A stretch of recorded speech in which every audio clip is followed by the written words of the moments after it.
Hello. Okay, ચાલો. હવે આપણે જીપીએસસી ક્લાસ 1 2 અને સુપર ક્લાસ 3 ની વાત કરીએ તો પહેલા આપણે ભૂગોળનો સિલેબસ જોઈ લઈએ કે જે જીપીએસસી ક્લાસ 1 2 એ એક્ઝામ બહાર પડ્યા પછી મીન્સ કે નોટિફિકેશન આપ્યા પછી પોતાનો સિલેબસ પણ એ લોકો આપેલો છે. એનો સિલેબસ શું છે તો ઈ પહેલા આપણે થોડું જોઈ લઈએ. ઈ શું છે? ભૂગોળ અને કેટલા પ્રકારના ભૂગોળ સામાન્ય ભૂગોળ.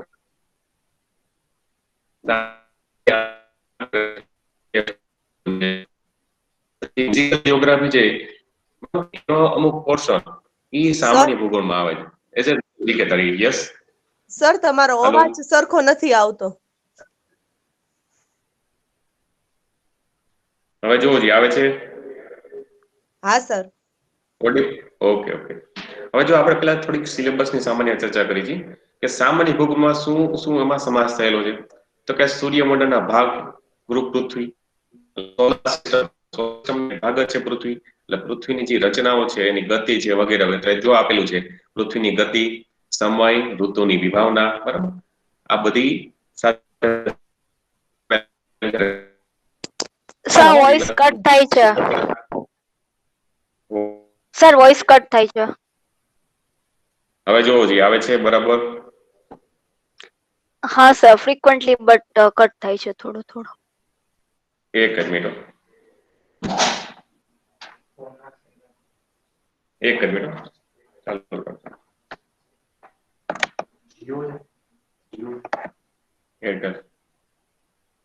ઓકે. જો કઈ પણ એવું લાગે તો બરાબર. ઓકે, ત્યાર પછી આપણે જોઈએ તો મુખ્ય ભૂમિ સ્વરૂપો. મુખ્ય ભૂમિ સ્વરૂપોમાં જે પૃથ્વીના ઉપરના આવરણમાં જે સ્વરૂપો નિર્માણ પામેલા છે ભૂ ઉપર ટૂંકમાં જમીન ઉપર, બરાબર. એમાં ભૂમિ સ્વરૂપો આવી જાય છે. પર્વતો, પહાડો, બરાબર વગેરે. પછી નદી, ખીણો વગેરે એની લાક્ષણિકતા શું છે. ત્યાર પછી જોઈએ તો વાતાવરણની સંરચના અને એના સંઘટક કે વાતાવરણમાં કેવા કેવા વાયુઓ સમાસ છે જેનાથી આખું વાતાવરણ બનેલું છે, બરાબર. એના વિવિધ પ્રકારના વાયુ. ત્યાર પછી જોઈ તો આબોહવાના તત્વો અને પરિબળો. જો પેલા વાતાવરણની વિભાવના સમજાય ત્યાર પછી જ આબોહવા આવે છે, બરાબર, અને એના પરિબળો. ત્યાર પછી આ બે ટોપિક સમજાય તો જ વાયુ સમુચ્ચય અને વાતાગ્રહ. આ વાતાગ્રહ ટોપિક છે જીપીએસસી ક્લાસ 1 2 માં ઘણી વાર પૂછી લે છે, બરાબર. વાયુ સમુચ્ચય અને વાતાગ્રહ. ઓકે. ત્યાર પછી વાતાવરણીય વિક્ષોભ. જે ખ્યાલ હોય તો ઘણી વખતે ચોમાસું ના હોય છતાં વરસાદ આવે છે. તો એ શેના લીધે? તમે ઘણી વખતે ન્યૂઝમાં એક નામ સાંભળ્યું, વેસ્ટર્ન ડિસ્ટર્બન્સ, બરાબર. પશ્ચિમી વિક્ષોભ જેને ગુજરાતીમાં કહી છે. તો એને ઈ સ્થિતિના લીધે પણ શું આવે છે ઈ પણ આપણે જોશું, વાતાવરણીય વિક્ષોભ. ત્યાર પછી જોઈએ તો આબોહવા કી બદલાવ. કે આબોહવામાં ફેરફાર થાય છે, સડનલી એન્વાયરમેન્ટ ચેન્જ થાય છે અને અમુક પ્રકારના માની લ્યો કે શિયાળો છે તો સડનલી આપણે ઉનાળા જેવું ફિલિંગ કરી છે અથવા ઉનાળામાં પણ ચોમાસા જેવું ફિલિંગ કરી છે વગેરે વગેરે. આબોહવા બદલાવ. ત્યાર પછી મહાસાગરો, બરાબર. મહાસાગરોમાં સામાન્ય સ્વરૂપમાં ભૌતિક, રાસાયણિક, જૈવિક લાક્ષણિકતાઓ, બરાબર. એટલું આપણે જોઈ લઈએ. ત્યાર પછી જલીય આપત્તિઓ, દરિયાઈ અને ખંડી સંશોધનો. હવે આટલી વસ્તુ જોઈએ એટલે એક સામાન્ય ભૂગોળ જનરલ જીકે નો એક જીઓગ્રાફી પોર્શન છે આપણો કમ્પ્લીટ થાય છે. ત્યાર પછી જોઈ તો ભૌતિક ભૂગોળ, જેને આપણે ફિઝિકલ જીઓગ્રાફી કહી છીએ. કેના સંદર્ભમાં તો ઈ જોઈ એક તો ભારત, ખાસ કરીને ભારત. જ્યારે આપણે ક્લાસ 1 અને સુપર ક્લાસ 3 ની જીપીએસસી ની પરીક્ષા આપતા હોય તો ખાસ કરીને ભારતના સંદર્ભમાં. ત્યાર પછી એઝ અ પોઈન્ટ ઓફ આ સ્ટેટ ગવર્મેન્ટની એજન્સી છે એટલે ગુજરાત છે એ પણ એમાં સમાવેશ થાય છે. અને અમુક 2% પોર્શન છે એ વિશ્વના સંદર્ભમાં પણ કેવો કરંટ અફેરને રિલેટેડ હોય એ પોર્શન આપણે જોવાનું રહેશે, બરાબર. એમાં શું શું સમાવેશ થાય તો કે મુખ્ય પ્રાકૃતિક વિભાગો. મુખ્ય પ્રાકૃતિક વિભાગો જે આપણે જોશી. ત્યાર પછી ભૂકંપ અને ભૂસ્ખલન. ભૂકંપનો પ્રશ્ન તમને હોય તો કોઈ પણ રીતે ઘણી વખત પૂછાતો હોય છે. એના પાછળના ડેટા શું છે, એના લીધે શું શું ચેન્જીસ આવે છે. માની લો કે પૃથ્વીની આંતરિક રચના સમજવો હોય તેમાં ભૂકંપ છે, બરાબર, એ મહત્વનું પરિબળ છે. એમાં ખાસ કરીને 3 પ્રકારના વેવ્સ હોય છે. ઉદાહરણ તરીકે પી વેવ્સ, એસ વેવ્સ અને એલ વેવ. પ્રાથમિક મોજા, દ્વિતીયક અને લંબાત્મક મોજા. આ મોજાઓના લીધે પૃથ્વીની આંતરિક રચના છે સમજી શકે. કારણ કે માની લો કે મિત્રો આપણે પૃથ્વીના પેટાળમાં જોવા જઈએ તો ખોદકામ કરેલું હોય તો 8 થી 12 કિલોમીટર સુધી થી નીચે નથી આપણે જઈ શક્યા, બરાબર. તો એટલા માટે આપણે એક એઝમ્પશન ના આધારે આ ભૂકંપના મોજાઓ છે એનો અભ્યાસ કરીને શું કરતા હોય છે એની રચનાની માહિતી લેતા હોઈએ. ત્યાર પછી કુદરતી આબોહવા છે એ પણ એમાં સમાવેશ થઈ જાય છે. ત્યાર પછી મોસમી આબોહવાના પ્રદેશો, સર કે આપણા અફવા ભારત એટલે અપવા જો ઉદાહરણ તરીકે હું તમને એમ કહું કે આપણે જે રિવર સિસ્ટમ છે આખી બરાબર, નદીઓની આ જે આખી સિસ્ટમ છે, ઉદાહરણ તરીકે હું એમ કહું કે ભારત છે વિવિધતા ભરેલો દેશ છે, જેમાં ગંગા, બ્રહ્મપુત્ર બરાબર, યમુના વગેરે જેવી નદીઓ પોતાનો અપવા છે એ કુદરતી રીતે શું છે એ ક્રિએટ કરેલો છે, જેના લીધે ભારત છે એ કાયમી બરાબર, ઘણા દેશો એવા હોય છે કે ઉદાહરણ તરીકે હું તમને એમ કહું કે સાઉદી અરેબિયા છે વગેરે વગેરે જેમાં પાણીની તંગી ઉદ્ભવતી હોય છે, જ્યારે આપણે શું છે 12 નદીઓ પણ હોય છે, ઉદાહરણ તરીકે બ્રહ્મપુત્ર, ગંગા છે, યમુના છે વગેરે વગેરે. તો એક પ્રકાર આખી પોતાની સિસ્ટમ જનરેટ કરે છે, એ પણ આપણે અલગથી જોશું. ઉદાહરણ તરીકે રિવરમાં એમાં જેમ કે બ્રહ્મપુત્ર છે, ભલે ભારત નથી પણ ભારતમાં પસાર આવે છે બરાબર, તો એ આપણે ડિટેલમાં એનો ટોપિક જોયું. ત્યાર પછી મોસમી આબોહવાના પ્રદેશો, ભારત છે વિવિધતાઓનો દેશ છે બરાબર, એટલે અલગ ઉદાહરણ તરીકે સાઉથ ઇન્ડિયામાં જાવ તો ત્યાંની આબોહવા અલગ હોય છે બરાબર, ઉત્તર ભારતમાં જાવ તો ઈ છે, પશ્ચિમમાં, પૂર્વમાં વગેરે, તો ઈ પણ પછી આના આધારે જોતા રહેશે. ત્યાર પછી વાતાવરણ વિક્ષોભ મેં આગળ વાત કરી, ઈ સેમ ટોપિક પાછી આપણે ભારતના સેન્સમાં ચર્ચા કરશું. ત્યાર પછી ચક્રવાતો, ઉદાહરણ તરીકે કાયમી ચર્ચામાં રહેતા ઘણા અત્યારે નિવાર ચક્રવાત છે ઈ ચર્ચામાં છે, તો ઈ પણ આપણે થોડુંક જોઈ લેશું. પછી અમુક ચક્રવાતો છે, અમુક દેશો એના નામ આપતા હોય છે, ઈ પણ જોશી. ત્યાર પછી જોઈએ અને ચક્રવાતો છે, ઉદાહરણ તરીકે ક્યાંથી જનરેટ થાય છે અને ભારતમાં શું અસર કરે છે એ ખાસ જોવાનું હોય છે બરાબર. હાલમાં તમને ખ્યાલ હોય તો આંધ્રપ્રદેશ, તમિલનાડુમાં દરિયા કિનારે એક નિવાર નામનું ચક્રવાત છે. નિવાર કરીને હા, યસ. તો એ ઘણું બધું ઉધમ મચાવે છે, એ પણ એ ધ્યાન રાખીએ આપણે, અને એની સાથે સાથે ચર્ચા કરતા છે. ત્યાર પછી કુદરતી વનસ્પતિ બરાબર, એના અંતર્ગત રાષ્ટ્રીય ઉદ્યાનો, અભયારણ્ય. અને આ જે પ્રશ્ન છે આમાંથી બેઠે બેઠો 1 માર્કનો પ્રશ્ન આવી જાય છે, રાષ્ટ્રીય ઉદ્યાન, અભયારણ્ય. ખાસ કરીને જે કરંટમાં ચર્ચામાં રહેતા હોય એ ખાસ ઉપર એનું ભારણ આપવાનું. ઘણી વખતે છે ટાઈગર રિઝર્વના પૂછી લેતા હોય છે, પછી ઘણી વખતે બરાબર અમુક અભયારણ્યો છે રાષ્ટ્રીય ઉદ્યાન તરીકે કન્વર્ટ થયા હોય તો એ પણ એમાં પ્રશ્ન આવી જતો હોય છે. પણ જે જૂના છે એ પણ આપણે એકવાર એનું તમને મેપ બતાવી દઈશ બરાબર.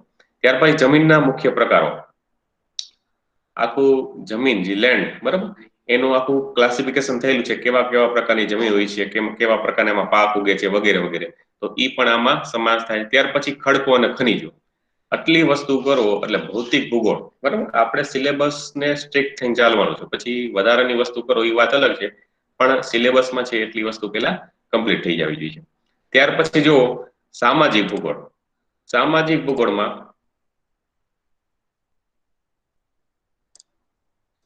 ઓકે, સામાજિક ભૂગોળ બરાબર, સમાજના લોકો સાથે બરાબર, જે ખરા અર્થમાં જોઈએ તો ભારત, ગુજરાત અને વિશ્વના સંદર્ભમાં પણ એટલું બધું નહીં, પણ પેલા ખાસ કરીને ગુજરાત અને ભારતના પોઈન્ટ ઓફ વ્યૂ સામાજિક ભૂગોળના ઉદાહરણ તરીકે તમને ખ્યાલ હોય તો બંધારણમાં એક આમુખ હોય છે, બંધારણની શરૂઆત થતી હોય તો આમુખ, એમાં પણ એવી ચર્ચા કરેલી છે સમાજ સાથે બરાબર. અને આપણે પણ કેવી ભૌગોલિક કેવી રાજકીય વ્યવસ્થા સ્વીકારેલી સમાજથી બરાબર, સામાજિક, ઉદાહરણ તરીકે અમુક રશિયા છે, ચાઇના છે વગેરે જેવા રાજકીય સમાજવાદને પ્રોત્સાહન, જ્યારે ભારત છે સામાજિક સમાજવાદને પ્રોત્સાહન આપે છે. એમાં શેનો સમાજ, તો કે વસ્તીનું વિતરણ. ખાસ કરીને કેવા ડેટા જોવાના, છેલ્લી જે વસ્તી ગણતરી આવેલી છે 2011ની બરાબર, એના રિલેટેડ વસ્તીનું વિતરણ, એના ડેટા જોઈ લેવાના. પછી વસ્તી ઘનતા, અલગ અલગ પ્રદેશમાં વસ્તી ઘનતા શું છે અલગ અલગ હોય છે. પછી વસ્તી વૃદ્ધિ, સ્ત્રી પુરુષનું પ્રમાણ જેને સેક્સ રેશિયો આપણે કહીએ છીએ, સાક્ષરતા છે એને લિટરસી રેશિયો કહીએ છીએ, ભારતમાં ખ્યાલ હોય તો કેરળમાં વધારે છે રેશિયો બરાબર. તો આ રીતના બધા રેશિયો છે એ પણ આપણે જોશી. અને ખાસ કરીને અમુક જે સારા સારા યુપીએસસી, જીપીએસસી ના શું કહેવાય કે જે સારી ઓથર છે એના જ આપણે ડેટાને ફોલો કરશું. પછી વ્યાવસાયિક સંરચના બરાબર, ખરાતમાં તમારે જો સાવ બેઝિક કરવું હોય તો આપણા જે જીસીઆરટી ના ધોરણ 11 અને 12 બરાબર, સમાજશાસ્ત્ર છે એનો પણ સંદર્ભ તમે લઈ શકો છો. ત્યાર પછી અનુસૂચિત જાતિ, જનજાતિ, વસ્તી બરાબર, ઘણી વખતે આ ડેટા છે સાવ ફાઇનલ છે, અને આને આપણે બંધારણના પોઈન્ટ ઓફ વ્યૂ સાંકળીએ તો આપણે એમાં ચેપ્ટર પણ આવે છે. ભારત સરકાર છે આ લોકો એસસી અને એસટી માટે બરાબર ઘણા બધા સારા પ્રયાસો કરે છે. અનુસૂચિત જાતિ, જનજાતિ એમની વસ્તી છે એનો વસ્તીનો દર વધે ઘટે નહીં વગેરે જેવા ઘણા બધા પ્રયાસો થતા એની બરાબર. ત્યાર પછી નુજાતિ સમૂહ, ત્યાર પછી ભાષાકીય સમૂહ છે, અલગ અલગ તમે ઉદાહરણ તરીકે ગુજરાતમાં જ રહેતા હોય તો ગુજરાતના અલગ અલગ પ્રદેશમાં ભાષાનું પાછું વિવિધતા હોય છે. ઉદાહરણ તરીકે તમે સૌરાષ્ટ્રમાં આવો તો એની સૌરાષ્ટ્રની બોલી અલગ હોય છે, મહેસાણામાં જાવ તો મહેસાણી બોલી અલગ હોય છે બરાબર. ઉત્તર ગુજરાતમાં જાવ તો ઈ રીતનું હોય છે, વગેરે વગેરે ભાષાકીય સમૂહ છે એમાં તમને સર નૃજાતિનું ઇંગ્લિશ ટર્મિનોલોજી શું થાય? હા હું તમને કહું છું, 1 મિનિટ પહેલા તમે આ એક કમ્પ્લીટ કરી લ્યો, હું તમને સમજાવી દઉં છું. ઓકે. ઓકે, ત્યાર પછી ગ્રામીણ અને શહેરી ઘટકો, કે અમુક માની લો કે શહેરી વસ્તીનું પ્રમાણ કેટલું છે, પછી ગ્રામીણ ભારતની વસ્તી કેટલી છે, બરાબર. અને જોવા જઈએ તો ઘણી વખતે રોજગારીનું પ્રમાણ છે ગ્રામીણ ભારતમાંથી સૌથી વધારે બતાવે છે ખેતીમાં, એવી રીતે ઉદ્યોગમાં જોઈએ તો શહેરીની બાબતમાં હોય છે, બરાબર. ત્યાર પછી શહેરીકરણ અને સ્થળાંતર. હવે મોટા ભાગના સમયમાં એવું થતું હોય છે કે માણસો શું છે, રોજગારીના પ્રશ્નો હતા શહેરીકરણ કરે છે અથવા સ્થળાંતર કરે છે, ગામડાઓમાંથી શું કરે છે, શહેરોમાં આવે છે. પણ હવે જ્યાં આપણા લોકલાડીલા નરેન્દ્રભાઈ મોદીની ઘણી બધી યોજનાઓ છે કે જે માણસોને સ્થળાંતર ના કરવું પડે, પોતાના રહેણાંકની આસપાસ એને રોજગારી મળી રહે એવા પ્રયાસો થાય છે. આવી ઘણી બધી યોજનાઓ પણ આવતી હોય છે, તો ઈ શહેરીકરણ સ્થળાંતરના પ્રશ્નોમાં આવે છે. ત્યાર પછી મહાનગરી પ્રદેશો, બરાબર.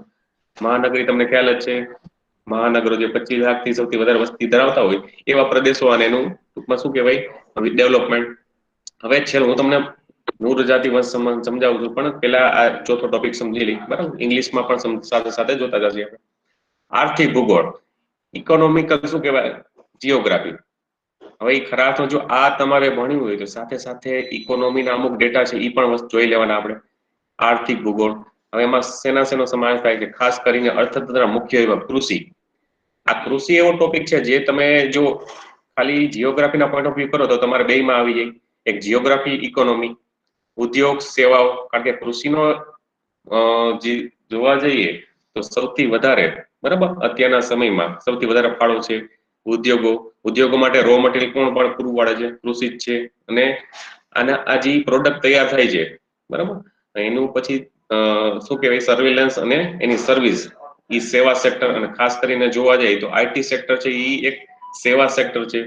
અને તેમની મુખ્ય લાક્ષણિકતાઓ અને પાયાના ઉદ્યોગો, ઉદાહરણ તરીકે કૃષિ, ખનીજ, જંગલ, ઈંધણ, આપણે પેટ્રોકેમિકલ્સ અને માનવ શ્રમ આધારિત ઉદ્યોગો કે જેમાં માનવ શ્રમનો સૌથી વધારે ઉપયોગ થતો હોય છે. ત્યાર પછી પરિવહન અને વેપાર અને તેની પદ્ધતિઓ અને સમસ્યાઓ. આટલી વસ્તુઓ. હવે તમને થોડુંક ઇંગ્લિશ એનું વર્ઝન બતાવી દઉં છું, એ ઘણા લોકોને થોડીક તકલીફ પડતી હોય છે.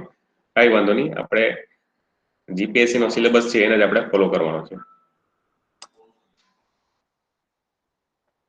અને જે આપણે જીઓગ્રાફીની ચર્ચા કરી છે, જીપીએસસી ક્લાસ 1 ની વાત કરી, તેમાં 2 પેપર લેવા છે 200 માર્કના, બરાબર. તેમાં 200 માર્કનું બીજું પેપર છે, એમાં આપણે જીઓગ્રાફીનો સમાવેશ થઈ જશે.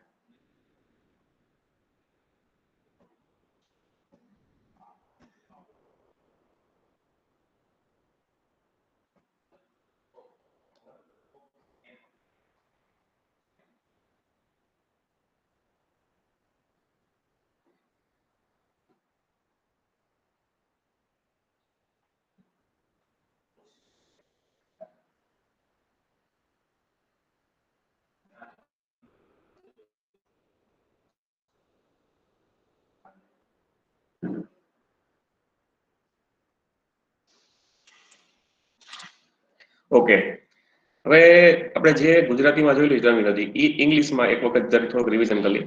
જે પેલી વાત કરી હતી જનરલ જીઓગ્રાફી, બરાબર, સામાન્ય ભૂગોળ, જેમાં આપણે સોલાર સિસ્ટમ ને અર્થ રિલેટેડ, પૃથ્વીની ગતિઓ રિલેટેડ જે આપણે જોયું, બરાબર, મેજર લેન્ડફોર્મ છે, એટમોસ્ફિયર, ટેમ્પરેચર છે, વગેરે વગેરે, જે એ જનરલ જીઓગ્રાફીમાં આવે છે. ત્યાર પછી બીજું ફિઝિકલ જીઓગ્રાફી, જેમાં આપણે તેના સંદર્ભમાં ગુજરાત, ભારત અને વિશ્વના સાપેક્ષમાં જોવાનું છે. ત્યાર પછી જોઈએ તો સોશિયલ, સામાજિક ભૂગોળ, બરાબર. હમણાં જે ચર્ચા કરતા હતા, બેનનો પ્રશ્ન આવી જશે. તો એ પણ 3 અર્થમાં, પણ ખાસ અર્થમાં જોવાનું છે. ભારતના જે છેલ્લી વસ્તી ગણતરી આવી, સેન્સસ 2011, બરાબર, હમણાં 2021માં પાછી એની વસ્તી ગણતરીના કાર્યવાહી શરૂ થઈ જશે. પણ ઈ પાછી હજી જરૂર નથી, ત્યાં સુધીમાં તો તમારી એક્ઝામ આવી જશે. એટલે 2011 ના જે ડેટા છે, બરાબર, વસ્તી ગણતરી, એ તમારે ખાસ યાદ રાખવા. કેના? ભારતના અને ગુજરાતના સંદર્ભમાં. પછી ડિસ્ટ્રીબ્યુશન, જે આપણે જોઈ ગયા, વસ્તી વિતરણ છે, ડેન્સિટીની ઘનતા, ગ્રોથ, બરાબર, વૃદ્ધિ દર છે, સેક્સ રેશિયો, જાતિ પ્રમાણ છે, લિટરસી. ત્યાર પછી ઓક્યુપેશનલ સ્ટ્રક્ચર, બરાબર. હવે ઘણા લોકો છે, વસ્તી છે પણ કેટલા લોકોને રોજગારી મળે છે, બરાબર, અને ઈ પણ જોવાનું છે. એસસી એસટી, જે આપણે અનુસૂચિત જાતિ જનજાતિની જે વસ્તી જોઈ હતી, બરાબર, એના ડેટા ખાસ યાદ રાખવા, ઘણી વાર એક્ઝામ પૂછી જતા હોય છે. ત્યાર પછી રૂરલ અર્બન કમ્પોનન્ટ, અને જે ઓલા બેનનો પ્રશ્ન હતો નુઅન્સ જાતિમાં, ઈ આમાં આવી જશે. રેશિયલ ટ્રાઇબલ જે ખરા અર્થમાં જોઈ તો આદિવાસી જે ટ્રાઇબલ છે બરાબર જાતિ, એનો પણ ખાસ કરીને ડેટા. એટલે એસટી જેને શેડ્યુલ ટ્રાઇબ કહે છે બરાબર. ત્યાર પછી રિલિજિયસ અને લિંગ્વિસ્ટિક ગ્રુપ, ધર્મના આધારે અને ભાષાના આધારે, ધર્મ અને ભાષાના આધારે જે ગ્રુપ, ઉદાહરણ તરીકે ઘણી વખતે એકવાર એક્ઝામમાં પ્રશ્ન પૂછ્યો, નીચેનામાંથી કયા ધર્મની વસ્તી ભારતમાં નહીવત પ્રમાણમાં છે? તો એમાં ઘણી વખત ઉદાહરણ તરીકે ઓપ્શન આપી દઈએ તમને, હિન્દુ, મુસ્લિમ, જૈન કે બૌદ્ધ બરાબર. તો ખાસ કરીને તમને હિન્દુ ને મુસ્લિમ તો તમે ઓપ્શન જોતા તમે શું કરી શકો, કેન્સલ કરી શકો. ત્યાર પછી બે જ જોવાનું હોય, કેનું? જૈન અને બૌદ્ધ. તો ઈ બધી વસ્તુ છે કેમાં આવશે? રિલિજિયસ અને લિંગ્વિસ્ટિક ના આધારે. પછી અર્બનાઇઝેશન, શહેરીકરણ, પછી માઇગ્રેશન અને મેટ્રોપોલિટન રિજિયન્સ બરાબર.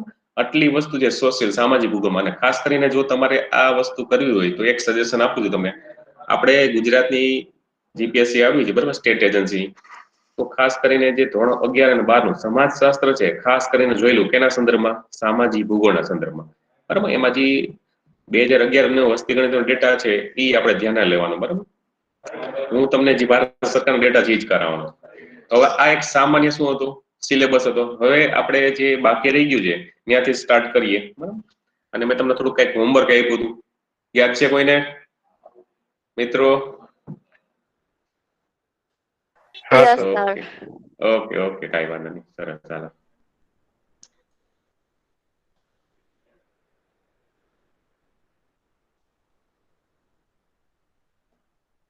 ખાસ કરીને પેલા મેં તમને કીધું હતું.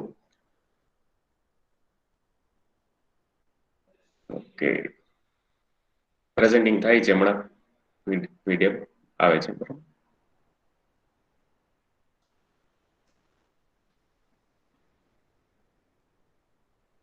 બધાને મેપ દેખાય છે? હા sir. Yes sir. Okay okay, સરસ, ચાલો.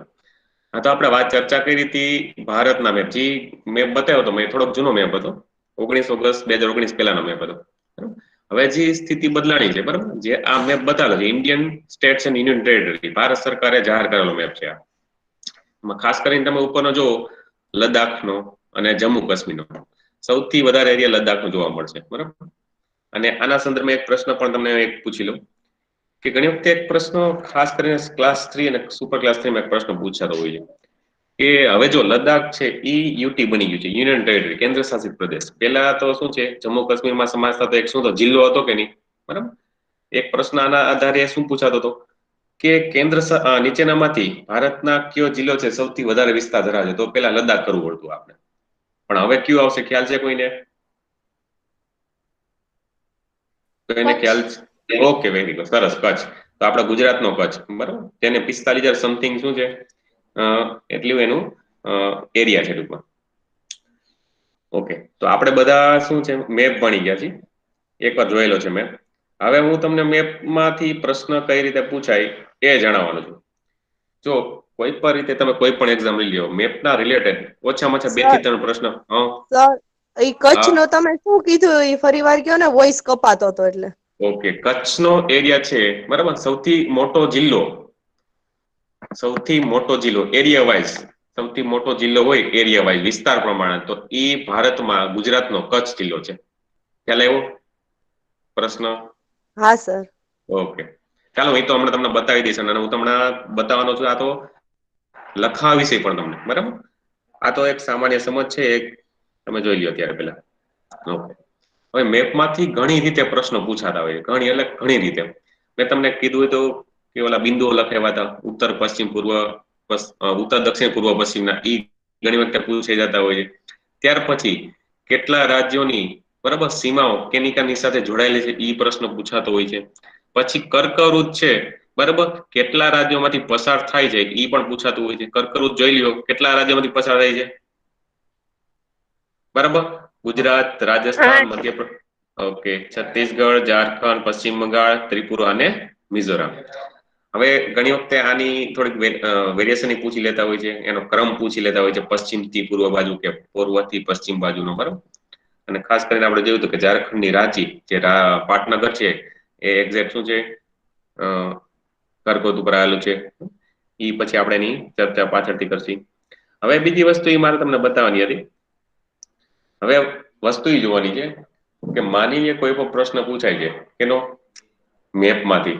ઉદાહરણ તરીકે હું તમને એમ કહું કે નીચેનામાંથી ઉત્તર પ્રદેશની કેટલા કેટલા રાજ્યોની સરહદ સ્પર્શે છે, બરાબર? જો તમે મેપનું સ્ટડી કર્યું હોય તો તમે એનો આન્સર સારી રીતે આપી શકો. તો ખાસ કરીને આજે એ જ વસ્તુ કરવાની છે. બરાબર? હવે આ બીજો મેપ જોવા મળે છે કોઈને?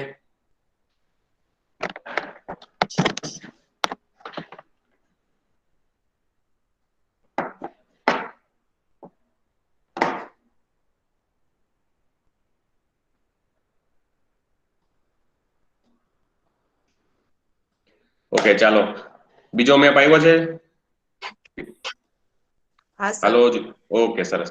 આમ આમ આમ મેં મારી જાતે જ બનાવેલું છે, કારણ કે પીપીટીમાં બધું ના આવી શકે એટલા માટે હું મારી જાતે જે લખાણ કરેલું છું, મારું મટીરિયલ થોડું બનાવેલું છે, એ જ તમને બતાવું છું. બરોબર? પછી તમને શેર કરી દઈશ તમારી.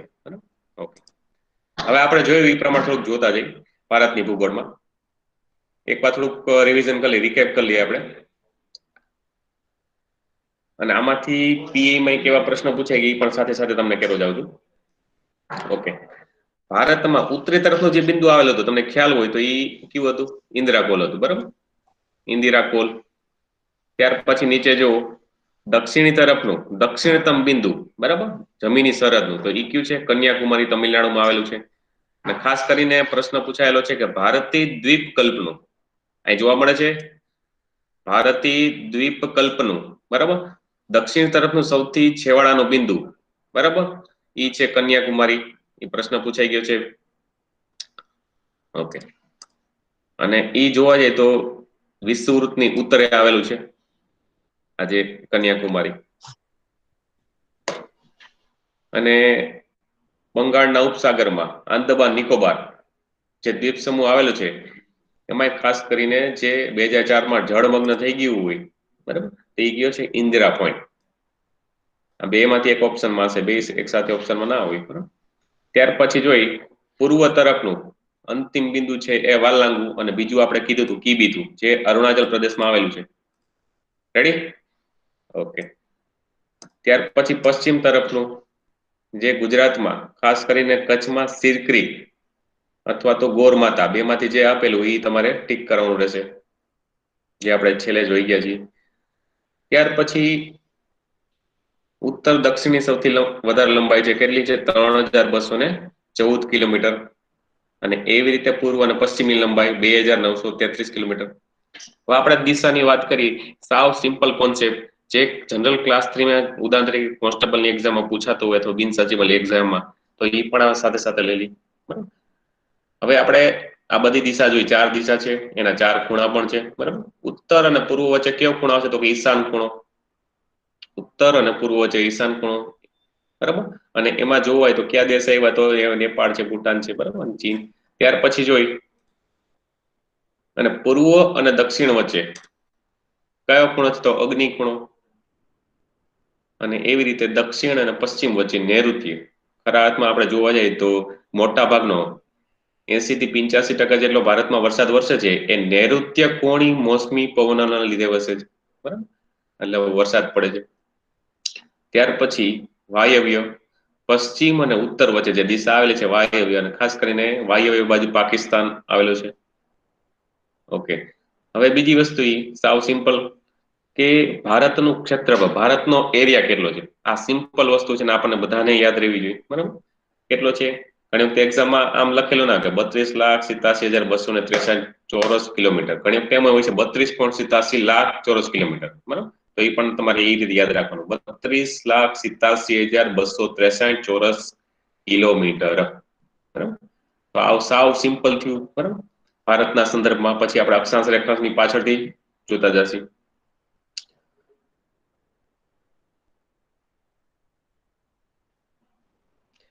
હવે બીજી વસ્તુ, પીએમાં પ્રશ્ન પૂછાયેલો કે વસ્તીના આશરે 90% લોકો, વસ્તીના આશરે 90% લોકો, બરાબર, નીચેનામાંથી કયા ગોળાર્ધમાં વસે છે?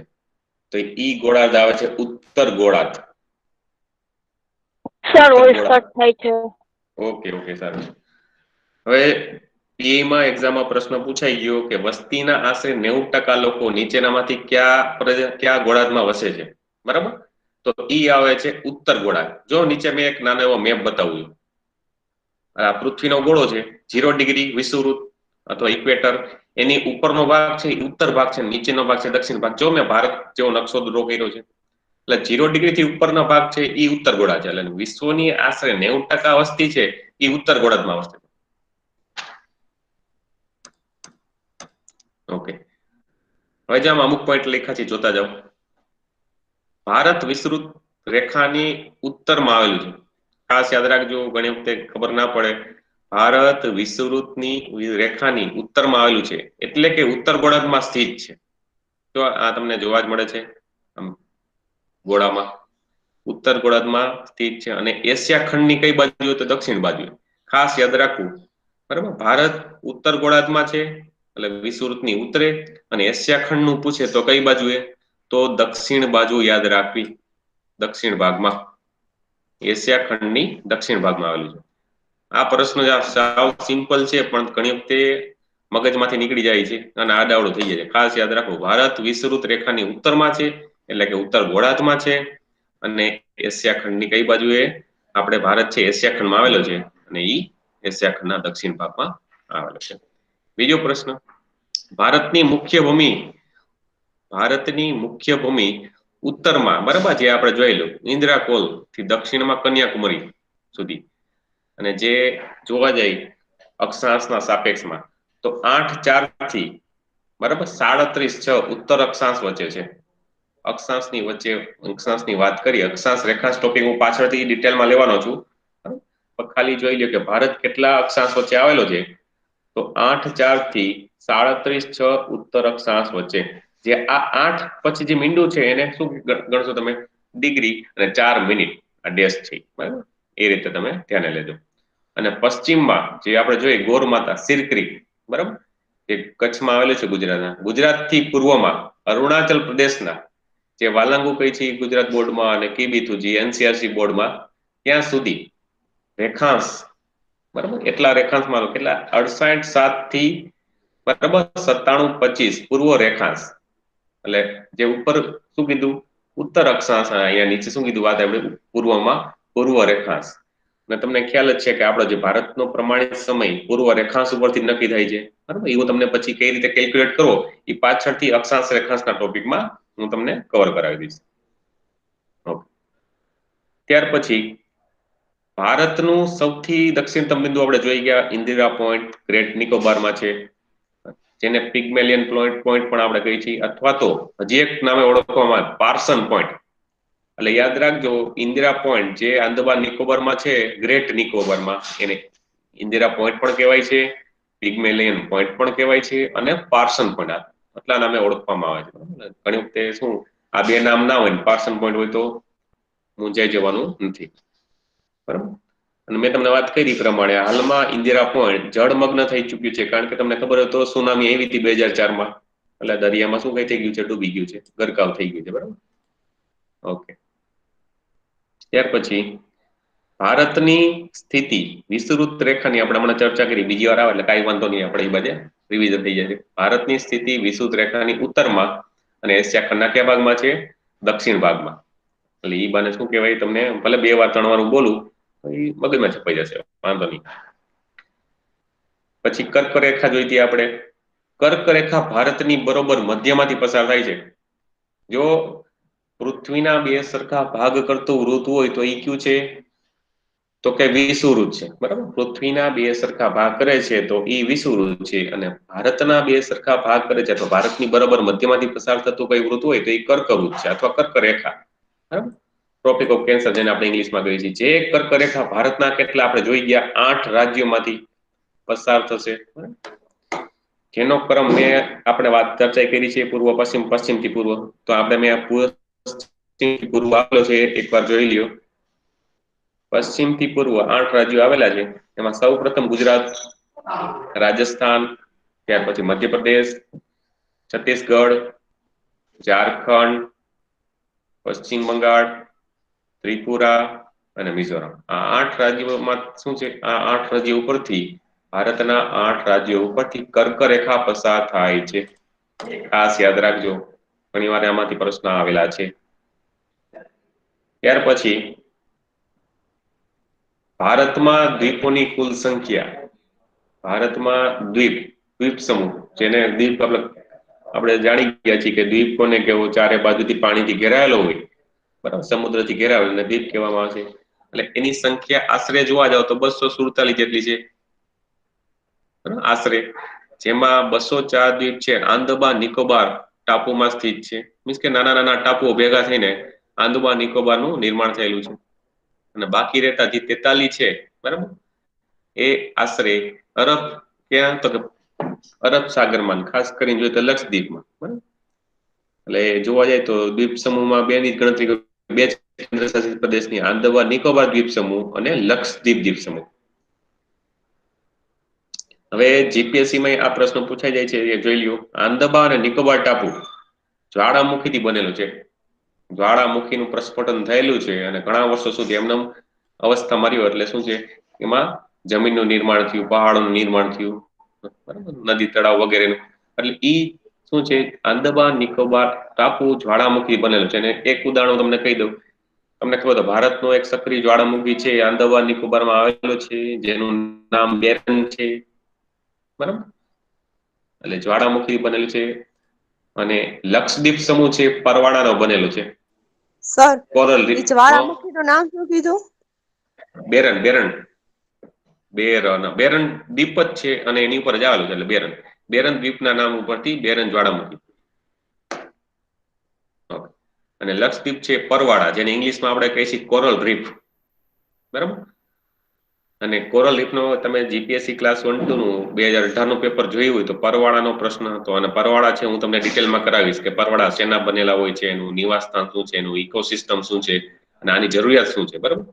ઈ પરવાળા. કોરલ બ્લીચિંગ પૂછાણું હતું. હા કોરલ પૂછાડો હતો ને, બસ. હા, બસ એ હું તમને પછી પાછળથી આખો ટોપિક લઈશ ને એ સમજાવી દઈશ. લક્ષદ્વીપ સમૂહ. લક્ષદ્વીપ સમૂહ છે ઈ પેલા લક્ષદ્વીપ નહોતું કહેવાતું, પેલા અલગ અલગ ટાપુના નામે ઓળખાતું હતું. ક્યાં ક્યાં ટાપુ? તો કે લક્કાદ્વીપ, મિનિકોય અને અમીની દ્વીપ. જે અમુક અમુક ટાપુ છે એમાં પાછા અમુક સબ ટાપુના સમૂહ છે. એવા ક્યાં 3? લક્કાદ્વીપ, મિનિકોય અને અમીની દ્વીપ. આ બધાને ભેગા કરો પછી શું બની જાય છે, આપણે કેન્દ્ર શાસિત પ્રદેશ લક્ષદ્વીપ. લક્ષદ્વીપ એવો છે કે સૌથી ઓછો વિસ્તાર ધરાવે છે. ઓકે, ત્યાર પછી સિમ્પલ પ્રશ્ન. રામેશ્વરમ દ્વીપ, જે બધાને ખ્યાલ છે, રામેશ્વરમ, જે ભારત અને શ્રીલંકાની મધ્યમાં સ્થિત છે. રામેશ્વરમ, જે ભગવાન રામના સમયમાં નિર્માણ થયેલું હતું, બધાને ખ્યાલ છે. ધાર્મિક ભાવના સાથે સંકળાયેલો છે, બરાબર. એમાં તરતા પથ્થરો છે વગેરે વગેરે. આંદામાન નિકોબાર દ્વીપ સમૂહને, જો આ એક યાદ રાખજો, આ ઘણી બુકોમાં જોવા નહીં મળે. આંદામાન અને નિકોબાર દ્વીપ સમૂહને મરકત દ્વીપ અથવા એમરલ આઇલેન્ડ તરીકે પણ ઓળખવામાં આવે છે. આ જે છે એસએસસી ની એક્ઝામમાં પ્રશ્ન પૂછાય એટલે મેં એમાંથી લઈ લીધું છે. આંદામાન અને નિકોબાર દ્વીપ સમૂહ મરકત દ્વીપ અથવા તો એમરાલ આઇલેન્ડ તરીકે પણ ઓળખવામાં આવે છે, બરાબર. આ યાદ રાખજો, એમરાલ આઇલેન્ડ અથવા મરકત દ્વીપ. યાદ રહી ગયું એટલું બધાને? Yes sir. ઓકે, સરસ. હા સર. ઓકે. હા સર. ક્યારેક ક્યારેક છે ને રફ નોટ બાજુમાં રખાય અને ક્યારેક ક્યારેક નોટ કરતો રહેવું, બરાબર. પાછળથી હું તમને આ મટીરિયલ શેર કરી દઈશ, એટલે એ કઈ ઉપાધિ નથી, પણ તો એ ક્યારેક ક્યારેક નોટ કરતું રહેવું. એ બાને શું છે, 1-2 વાર રિવિઝન વધારે થઈ જાય. હવે જનરલ સાયન્સમાં ભારતનો દરિયા કિનારો. ભારતનો દરિયા કિનારો મને કોણ કહેશે કેટલા રાજ્યોને મળેલો છે? ચાલો પેલા ભારતને દરિયા કિનારો મળેલો છે, કેટલા રાજ્યો છે ભારત દરિયા કિનારો ધરાવે છે? 9 રાજ્યો. સરસ, વેરી વેરી વેરી ગુડ. 9 રાજ્યો. રાજ્યો. સરસ, ગુડ. હવે જો મેં અહીંયા ડ્રો કરેલું છે, જીજી એટલે ગુજરાત. ગુજરાતને તમને ખબર હોય તો સૌથી વધારે દરિયા કિનારો મળ્યો છે. યાદ? સાચું કે ખોટું છે? સાચું છે. ઓકે, Yes, કારણ કે sir. સાચું છે. આપણે જોવા જઈએ તો 1600 કિલોમીટર. હા, બસ આશરે 1600 કિલોમીટર. કારણ કે એમાં એક્ઝેક્ટ માપ નથી, આશરે આપણે ગણીએ છીએ. આશરે 1600 કિલોમીટર જેટલો દરિયા કિનારો છે ગુજરાત ધરાવે છે. ત્યાર પછી જોવા જાય તો કર્ણાટક ને તમિલનાડુ, કેરળ વગેરે વગેરે આવે છે, બરાબર. તો આ જીજે એટલે ગુજરાત. ત્યાર પછી મહારાષ્ટ્ર છે, એના પર દરિયા કિનારો છે. ગુજરાતથી મહારાષ્ટ્ર એટલે મીન્સ કે ગોવા સુધીનો દરિયા કિનારો છે ને આપણે કોંકણ તટ તરીકે ઓળખીએ. ગુજરાત મહારાષ્ટ્રનો દરિયા કિનારો આવી જાય ગોવા સુધી જેને કોંકણ તટ તરીકે. તમને ખબર છે એક રેલવે પણ ચાલુ છે કોંકણ રેલવે, બરાબર, એના નામ બધી કોંકણ તટ. ત્યાર પછી અહીંયા KN લખ્યું છે મેં. KN એટલે કર્ણાટક. ગોવાથી કેરળ સુધીનો જે દરિયા કિનારો છે એને એક નામ મળેલું છે કનારા તટ. જો આ કનારા તટ, બરાબર. ત્યાર પછી આગળ વધી કેરળનો જે દરિયા કિનારો તમને ખબર ઘણી વાર આ ચર્ચામાં રહેતો હોય છે. ઘણી વખતે હું એમ કહું કે જે હમણાં યુદ્ધાભ્યાસ યોજાઈ ગયો ભારત, જાપાન, અમેરિકા ને આ વખતે ઓસ્ટ્રેલિયા પણ એમાં ભાગ લીધો છે. તમને ખબર તો માલાબાર યુદ્ધાભ્યાસ નામ સાંભળ્યું કોઈએ?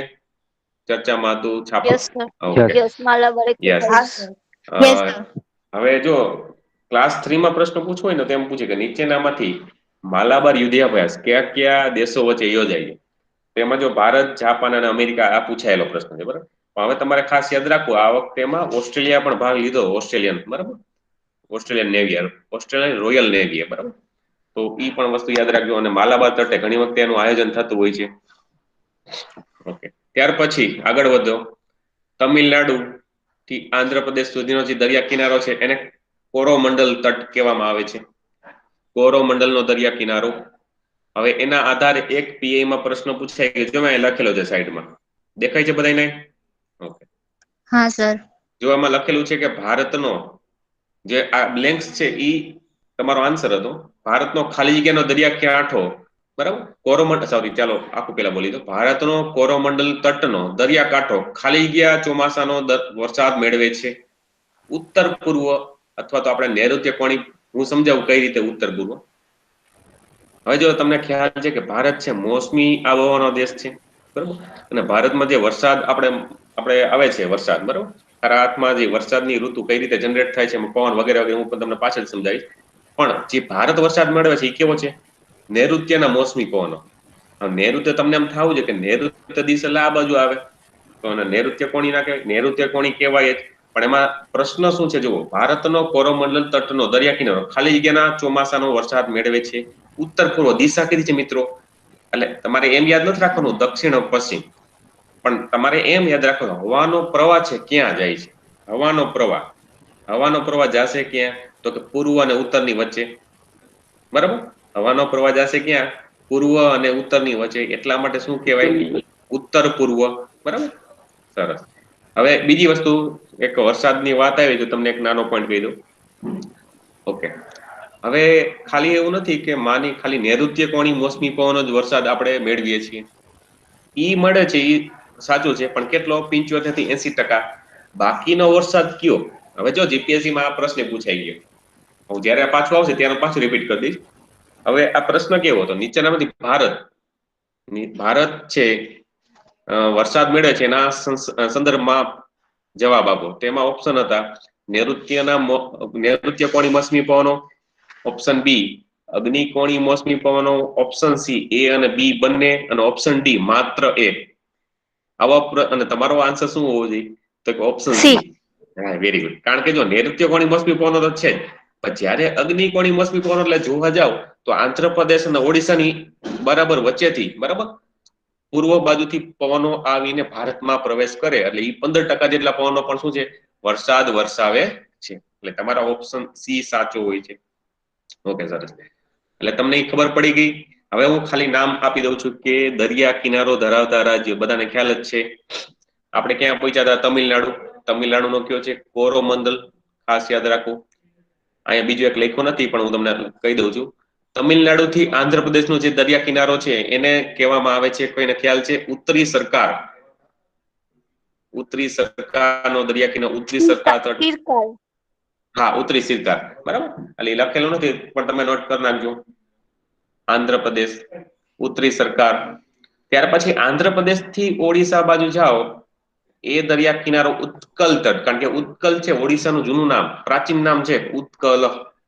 એટલે મગજમાં સ્ટ્રાઇક થઈ જાવ છે. ઓડિશાનો દરિયા કિનારો ઉત્કલ તટ તરીકે ઓળખાય છે. ત્યાર પછી આગળ જાઓ, ઓડિશા થી પશ્ચિમ ઘાટ જે વચારેનો દરિયા કિનારો આવેલો છે એને નામ મળે છે બંગનું તટ અથવા બંગાનું તટ. બંગનું તટ અથવા તો બંગાનું તટ ખાસ યાદ રાખજો. એટલે આ નવે 9 રાજ્ય થી ગયા ગણી હજી. ગુજરાત, મહારાષ્ટ્ર, ગોવા, પછી કર્ણાટક, કેરળ, તમિલનાડુ, આંધ્રપ્રદેશ, ઓડિશા અને પશ્ચિમ બંગાળ. થઈ ગયા 9. ઓડિશા થી વેસ્ટ બેંગોલ શું કહેવાય છે? કયો તટ? બંગનું તટ અથવા બંગાનું તટ. ઓકે. રેડી? બંગનું તટ અથવા તો બંગાનું તટ.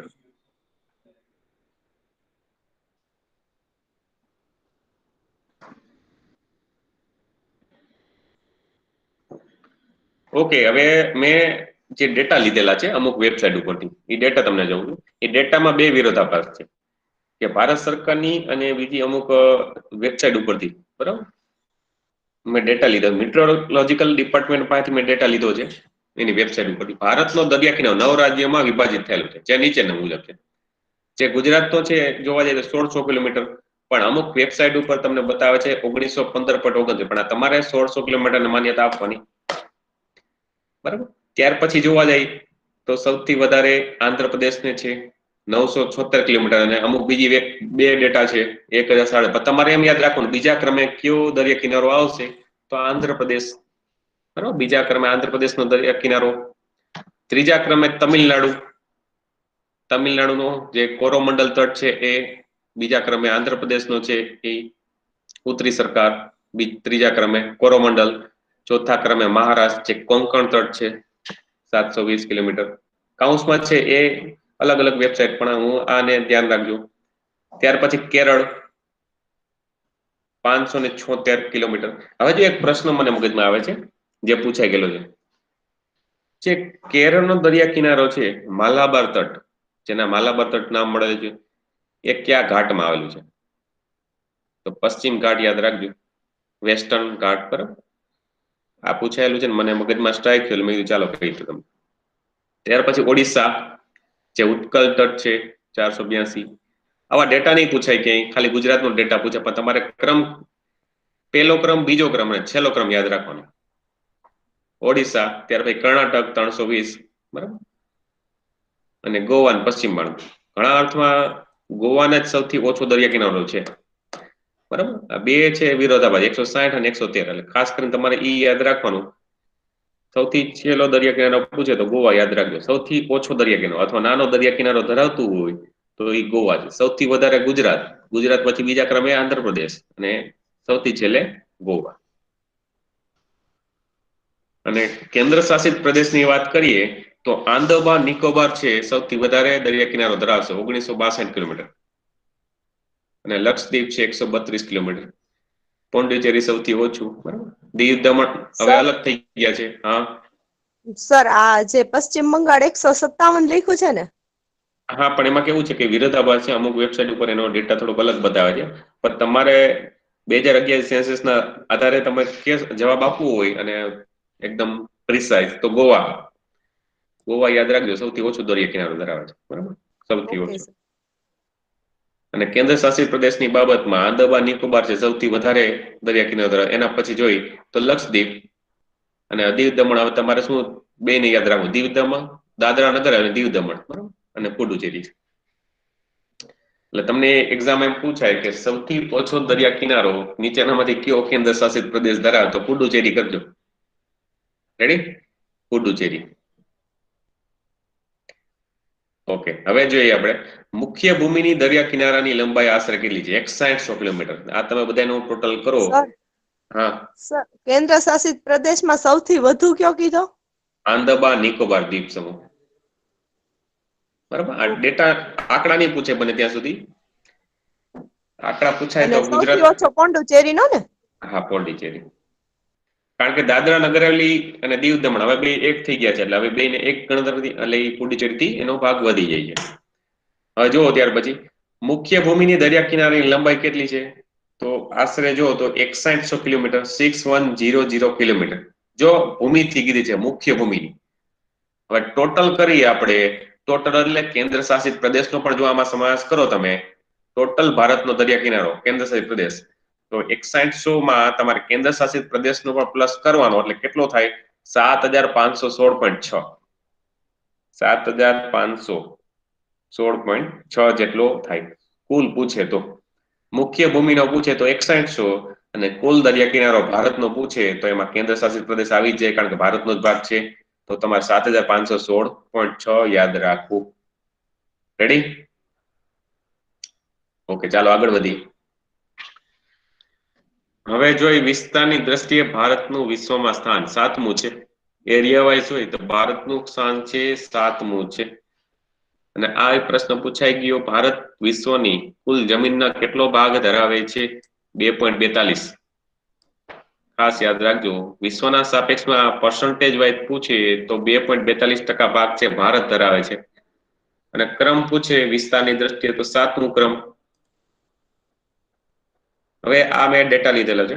ભારતનો જમીન વિસ્તાર ઇંગ્લેન્ડ થી 12 ગણો છે. ભલે બ્રિટિશરો ભલે આપણી પર શાસન કરી ગયા તેમ છતાં પણ આપણાથી ઈ 12 ગણો નાનો છે. જાપાન થી 8 ગણો અને રશિયાનો આપણો ભાગ છે ઈ 5મો ભાગ અને કેનેડા થી 3જો ભાગ. આ તો ખાલી મેં ડેટા તારવેલા છે, એવું લગભગ ના પૂછાય અને પૂછવું હોય તો પૂછી શકે, પણ તોય તો ધ્યાન રાખવું આપણે. ઇંગ્લેન્ડ થી 12 ગણો, જાપાન થી 8 ગણો, રશિયાનો 5મો ભાગ અને કેનેડાનો 3જો ભાગ. હવે મેં તમને કીધું કે આપણે વિસ્તારની દ્રષ્ટિએ ભારતનો 7મો ક્રમ છે તો આપણી પહેલા 6 દેશ તો હોવા જોઈએ ને. એ 6 દેશ ક્યાં એ ખાસ યાદ રાખો. ઘણી વખતે આ ક્લાસ 3 સુપર ક્લાસ 3 માં ક્રમ વાઇઝ પૂછાઈ ગયું છે.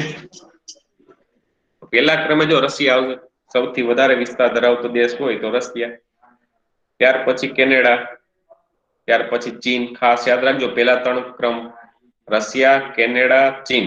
બરાબર, આ માન્યતા ધરાવતી વેબસાઇટ ઉપરથી જ લીધેલા છે મેં. રશિયા, કેનેડા, ચીન, ત્યાર પછી યુએસએ. ઘણી વખતે અમુક જો શું કહેવાય ટેક્સ્ટ બુકમાં પણ આ ઊંધું થઈ ગયું છે, પહેલા યુએસએ ને પછી ચીન બતાવ્યું. એટલે ખાસ યાદ રાખજો, પહેલા ચીન પછી યુએસએ, ત્યાર પછી બ્રાઝિલ અને ભારત પહેલા ઓસ્ટ્રેલિયા. અને આપણો 7મો ક્રમ યાદ રાખજો, રશિયા, કેનેડા, ચીન, યુએસએ, બ્રાઝિલ, ઓસ્ટ્રેલિયા અને ભારત. અને આ મેં ડેટા લીધેલો છે, જો આમાં લખેલું છે worldpopulationreview.com અને વિકિપીડિયા બે ઉપરથી લીધેલો છે.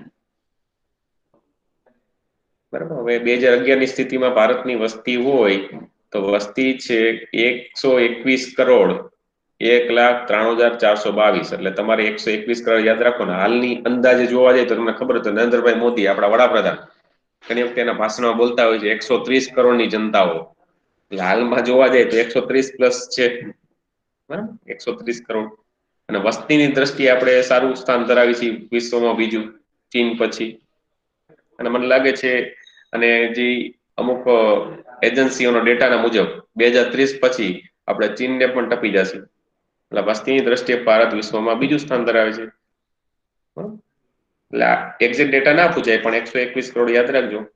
અને હાલમાં છે 130, પણ જે હાલની નવી સેન્સસ આવશે 2021માં એના આધારે પછી નવા ડેટા યાદ રાખીએ આપણે. ગઈ વખતે ડીવાયએસઓમાં આ પ્રશ્ન પૂછાયેલો, વિશ્વની કુલ જનસંખ્યાનો ભારતમાં કેટલા જનસંખ્યા નિવાસ કરે છે પર્સન્ટેજ વાઇઝ તો 17.5%. એમાં શું છે કોષ્ટક વાઇઝ પૂછાણું તો એમાં આ એક કોષ્ટક હતું 17.5%. વિશ્વની કુલ જનસંખ્યાનો 17.5% ભાગ છે ભારતમાં નિવાસ કરે છે. 17.5. ત્યાર પછી ભારતની કુલ જનસંખ્યા જોવા જાય તો અમુક દેશોને ભેગા કરો એટલે ભારતની જનસંખ્યા થાય એનાથી નહીં વધે. તો જો યુએસએ, રશિયા ભલે સૌથી વિશ્વમાં વધારે સ્થાન ધરાવે છે તેમ છતાં પણ આપણે એમાં વસ્તીની દ્રષ્ટિએ આગળ છે. યુએસએ, રશિયા, ઓસ્ટ્રેલિયા, કેનેડા અને જાપાન, આ બધા દેશની વસ્તી ભેગી કરો ને તો એના કરતા આપણે વધારે વસ્તી છે. પણ આવો પ્રશ્ન પૂછે ને થોડો અઘરો થાય, પણ તેમ છતાંય આપણે થોડું ધ્યાન રાખીએ. ત્યાર પછી વિસ્તારની દ્રષ્ટિએ ભારતનું સૌથી મોટું રાજ્ય તમને બધાને ખબર છે રાજસ્થાન રાજ્ય. હું તમને એની પછી વિસ્તાર બતાવીશ કેટલો વિસ્તાર છે પાછળના સ્લાઇડમાં. અને સૌથી ઓછો વિસ્તાર ધરાવતું રાજ્ય હોય બધાને ખ્યાલ છે કયું છે? ગોવા. સૌથી ઓછું વિસ્તાર ગોવા ધરાવે છે. રાજ્યની વાત કરીએ છીએ આપણે, બરાબર. અને સૌથી વધારે રાજ્ય રાજસ્થાન. હવે વસ્તીની વાત કરીએ. વસ્તીની દ્રષ્ટિએ ભારતનું સૌથી મોટું રાજ્ય બધાને ખ્યાલ છે 2011ની વસ્તી ગણતરી પ્રમાણે ઉત્તર પ્રદેશમાં 19.95 કરોડ વ્યક્તિઓ છે. યુપી 19.95 કરોડ આશરે. અને હવે જે નવી વસ્તી ગણતરી આવશે એમાં 22 કરોડની આડેગાડે, એટલે પાકિસ્તાન અને ઉત્તર પ્રદેશ સમકક્ષ ગણવામાં આવશે. અને સૌથી નાનું રાજ્ય સિક્કિમ છે, વસ્તીની દ્રષ્ટિએ 6.7 લાખ, બરાબર, પહાડી વિસ્તારમાં આવેલું છે. આપણે આનો એક પ્રશ્ન જોયો હતો સિક્કિમનો શું હતો પ્રશ્ન મેં કીધો હતો, યાદ છે કોઈને? Organic state. Yes, organic state. પછી બીજું Kanchenjunga. Yes, very good. Kanchenjunga. જે કાંચનજંગાને આપણે ખબર હોય તો એ લોકો દેવ તરીકે પૂજે છે, એની પરિક્રમા કરે છે, જેમ આપણે કેમ ગિરનારની લીલી પરિક્રમા કરી છે. તો ઈ કાંચનજંગાને મેં તમને ખબર તો નામ આપ્યું હતું, ઈ દેવ તરીકે પૂજે છે. કોઈને યાદ છે ગઈ વખતે નામ આપ્યું હતું મેં? Yes sir. ઓકે, સરસ. થોડું બોલવામાં એવું ઓકવર્ડ છે. ખાંગ ચેન ગેંગપા, બરાબર. કાંચનજંગાને ઈ નામે પણ ઓળખવામાં આવે છે, અને એની ઈ લોકો શું છે, ધાર્મિક ભાવના સાથે સંકળાયેલા છે, અને એની પરિક્રમા પણ એ લોકો કરતા હોય છે, સ્થાનિક લોકો. તો આ યાદ રહી ગયું. વસ્તીની દ્રષ્ટિએ ભારતનું સૌથી મોટું રાજ્ય ઉત્તર પ્રદેશ છે, જ્યારે સૌથી નાનું સિક્કિમ છે. અને ગુજરાતની વસ્તી 2011 ના ડેટા પ્રમાણે 6,03,83,628 છે. 6,03,00,000 તમારે યાદ રાખવી. અને ગુજરાતનો વિસ્તારની દ્રષ્ટિએ ભારતમાં ક્રમ કેટલામાં છે? 6ઠ્ઠો ક્રમ છે. અને ગુજરાતનો વિસ્તાર ઘણી વખતે ક્લાસ 3 માં બેઠું પૂછાય છે, 1,96,024 ચોરસ કિલોમીટર. 1,96,024 ચોરસ કિલોમીટર. તમારે બે વિસ્તાર ખાસ યાદ રાખવા, ગુજરાતનો અને ભારતનો, બરાબર. ખાસ કરીને 32.87 લાખ છે ચોરસ કિલોમીટર, એ ભારતનું છે, જ્યારે ગુજરાતનો 1.96 લાખ ચોરસ કિલોમીટર. અને આખું પૂછે 1,96,024 ચોરસ કિલોમીટર. આ સામાન્ય માહિતી હતી. આપણે સરહદો જોઈ હતી, એકવાર પાછી સરહદો રિવાઇઝ થઈ જશે. ચાલો, ભારતની જમીન સીમા જે આપણે ગઈ વખતે પીડીએફ જોઈ હતી, બરાબર. જમીન સરહદ, એની લંબાઈ કેટલી છે, અને જોડાયેલા કેટલા રાજ્યો એની સાથે. પહેલી વસ્તુ, ભારતની જમીન સરહદ સૌથી વધારે કયા રાજ્ય સાથે જોડાયેલી છે? બધાને ખ્યાલ છે, બાંગ્લાદેશ. ભારતની સૌથી લાંબી જમીની સરહદ 4,096.7 કિલોમીટર. 4,096.7 કિલોમીટર છે, એ બાંગ્લાદેશ સાથે જોડાયેલી છે. અને કેટલા રાજ્યો જોડાયેલા છે? પશ્ચિમ બંગાળ, વેસ્ટ બેંગોલ. WB એટલે વેસ્ટ બેંગોલ, પશ્ચિમ બંગાળ કહેવાય છે એને. નંબર 2 આસામ આવે છે, મેઘાલય, મિઝોરમ અને ત્રિપુરા. 5 રાજ્યો. અને મેં તમને કીધું હતું કે ત્રિપુરા છે બાંગ્લાદેશથી ત્રણેય બાજુથી ઘેરાયેલું છે, બરાબર. એક્ઝામમાં આ પ્રશ્ન વારંવાર પૂછાયેલો છે, નીચેનામાંથી કયું રાજ્ય બાંગ્લાદેશથી ત્રણેય બાજુથી ઘેરાયેલું હોય? તો ઈ કયું છે? ત્રિપુરા. અને બાંગ્લાદેશની જે ભારત સાથે સરહદ છે, એમાં સૌથી વધારે કયા રાજ્ય સાથે સરહદ છે? તો કે પશ્ચિમ બંગાળ. 2,216.7 કિલોમીટર. 2,216 જેટલી કિલોમીટરની હાઈટ, બરાબર. આ થયું બાંગ્લાદેશ. 4,096.7. આ ઘણી વખતે એક્ઝામ એમનો આંકડો પૂછાઈ ગયો છે. ત્યાર પછી નંબર 2 છે ભારત અને ચીન. ભારત અને ચીન વચ્ચેની જે સરહદ રેખા આવેલી છે, એ ઘણી વખતે એમનો નામે પૂછાઈ ગયું છે, જેને મેકમોહન રેખા. મેકમોહન રેખા યાદ રાખવું. મેકમોહન રેખા છે, ભારત ચીન વચ્ચે આવેલી છે, અને એની લંબાઈ છે 3,488 કિલોમીટર આશરે, બરાબર. 3,488 જેટલી છે. હવે જો અહીંયા જમ્મુ કાશ્મીર લખ્યું છે મેં, તો પેલા જમ્મુ કાશ્મીર રાજ્ય હતું, પણ હવે કેન્દ્ર શાસિત પ્રદેશમાં વિભાજિત થઈ ગયું. એટલે જમ્મુ કાશ્મીરની બદલે હવે તમારે શું સમજવું રહે? લદ્દાખ.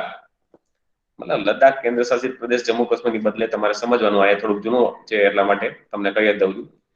લદ્દાખ કેન્દ્ર શાસિત પ્રદેશ. ત્યાર પછી હિમાચલ પ્રદેશ રાજ્યમાં ક્યાં? હિમાચલ પ્રદેશ, ઉત્તરાખંડ, સિક્કિમ અને અરુણાચલ પ્રદેશ. એટલે જોવા જઈએ તો 4+1. પેલા 5 રાજ્ય ગણાતા. હવે લદ્દાખ છે એ કેન્દ્ર શાસિત પ્રદેશ. ત્યાર પછી રાજ્યોમાં હિમાચલ પ્રદેશ, ઉત્તરાખંડ, સિક્કિમ અને અરુણાચલ પ્રદેશ. જેમાં જે કે લખ્યું છે, જે કે જમ્મુ કાશ્મીર. હવે તમારે લદ્દાખ યાદ રાખજો. 1,954 કિલોમીટર સૌથી વધારે સરહદ ધરાવે છે લદ્દાખ. તમને ખબર હોય તો હાલો, અત્યારે શિયાળો ચાલુ થઈ ગયો, એટલે ત્યાં -ડિગ્રીમાં ટેમ્પરેચર વહી જાય છે. એટલે હવે ચીની સરહદ છે એ લદ્દાખમાં બહુ શું છે, એનું મુવમેન્ટ જોવા નથી મળતું. એટલે મેકમોહન રેખા ભારત ચીન, અને ખાસ કરીને કયા પ્રદેશો સાથે એની સરહદ જોડાયેલી છે. ઓકે, ત્યાર પછી ભારત અને પાકિસ્તાન. ભારત અને પાકિસ્તાન વચ્ચે જે સરહદ રેખા આવેલી છે જેને નામ મળેલું છે રેડ ક્લિફ. ખાસ યાદ રાખજો, રેડ ક્લિફ અને મેકમોહન. મેકમોહન ભારત ચીન, red cliff Bharat Pakistan. Okay, કેટલી છે? 3,323 કિલોમીટર, 3,323 કિલોમીટર. અને એ 4 પ્રદેશો સાથે જોડાયેલી છે: ગુજરાત, રાજસ્થાન, પંજાબ અને જમ્મુ કાશ્મીર. 3 રાજ્યો અને 1 કેન્દ્ર. હવે તમારે 4 રાજ્ય નહીં રાખવાનું, 3 રાજ્યો અને 1 કેન્દ્ર શાસિત પ્રદેશ. ગુજરાત, રાજસ્થાન, પંજાબ અને જમ્મુ કાશ્મીર. અને સૌથી વધારે હોય તો જમ્મુ કાશ્મીર સાથે 1,222 કિલોમીટર રેડ ક્લિફ લાઈન. એના પછી ભારત અને નેપાળ. Hello sir. હા બોલો ને. હેલો હા, યસ. સર, આ ભારત પાકિસ્તાનમાં છે એમાં ઓલી 24 પેરેલલ લાઈન પણ આવી શકે ને? હા હા, એ આવી શકે. 24 પેરેલલ લાઈન છે ને એ આ હું તમને શું કહું છું કે રેડ ક્લિફ લાઈન અને જે પેરેલલ લાઈન, પણ આ મોટા ભાગે જે ભારતના અને પાકિસ્તાનના સંદર્ભમાં પ્રશ્ન પૂછાતો હોય રેડ ક્લિફ લાઈન છે. એટલે ખાસ તમારે આ યાદ રાખવાનું કે તમે જે 24 પેરેલલ લાઈન ની વાત કરેલી એ બરાબર છે, પણ એ વસ્તુ હવે તમારે શું યાદ રાખવાની, જમ્મુ કાશ્મીર જે કેન્દ્ર શાસિત પ્રદેશ છે એની સાથે, બરાબર, જે 24 પેરેલલ લાઈન આવે છે. Okay, ready? ત્યાર પછી ભારત નેપાળ વચ્ચે 1,751 કિલોમીટર. એટલે આ એવું નથી કે હું તમને ખાલી અત્યારે ભારતની ખાલી સરહદ બતાવું, આપણે વિશ્વની સરહદ જોશું. ઘણી વખતે એવું નથી. હવે થોડીક જો હવે જીઓગ્રાફીના પોઈન્ટ ઓફ વ્યૂ પ્રશ્નો અઘરો કરવા હોય તો ભારતની તો બધાને યાદ જ હોય છે. હવે શું કરે છે લોકો, જે એક્ઝામિનર, હવે વિશ્વની જેમ કે ઉદાહરણ તરીકે ઉત્તર કોરિયા દક્ષિણ કોરિયા વચ્ચે કઈ સરહદ આવેલી એ પણ હું તમને કરાવીશ, બરાબર. પછી અમુક જર્મની પોલેન્ડ વચ્ચે કઈ વગેરે વગેરે, બરાબર, એ તમને પાછળથી બતાવીશ. પેલા આ જે ભારતની ઇન્ડિયા એટ ગ્લાસ છે એ જરીક આપણે જોઈ લઈએ. અને ભારતની બેઝિક નોલેજ છે એ થોડુંક હોવું જોઈએ આપણી પાસે. ભારત અને નેપાળ વચ્ચે 1,751 કિલોમીટર જેટલું છે. એમાં યુપી એટલે ઉત્તર પ્રદેશને સૌથી વધારે મળેલી છે 651. ત્યાર પછી બિહાર, પશ્ચિમ બંગાળ, સિક્કિમ અને ઉત્તરાખંડ, આ 5 રાજ્યો સાથે એની સરહદ આવેલી છે ભારત નેપાળની. ત્યાર પછી એના પછીનો 5મો ક્રમ છે ભારત મ્યાનમારનો 1643. 1643માં જોવા જાય તો અરુણાચલ પ્રદેશ થી મિઝોરમ, અરુણાચલ પ્રદેશ, નાગાલેન્ડ, મણિપુર, મિઝોરમ લાઈનમાં જ છે. અને સૌથી વધારે અરુણાચલ પ્રદેશને છે. તમને ખબર તો 1962માં જે ભારતે ચાઇનાએ ભારત ઉપર આક્રમણ કરેલું હતું, બરાબર, એ અરુણાચલ પ્રદેશના ઉપર. અને મોટા ભાગનો આપણો અરુણાચલ પ્રદેશનો વિસ્તાર છે એ ચીન છે પચાવી પાડેલું છે 1962. ત્યાર પછી ભારત ભૂટાન 699, આશરે 699 કિલોમીટર. ભૂટાન, મેં ભૂટાનનું એક વિશેષતા કીધી હતી તમને ખબર, કોઈને યાદ છે?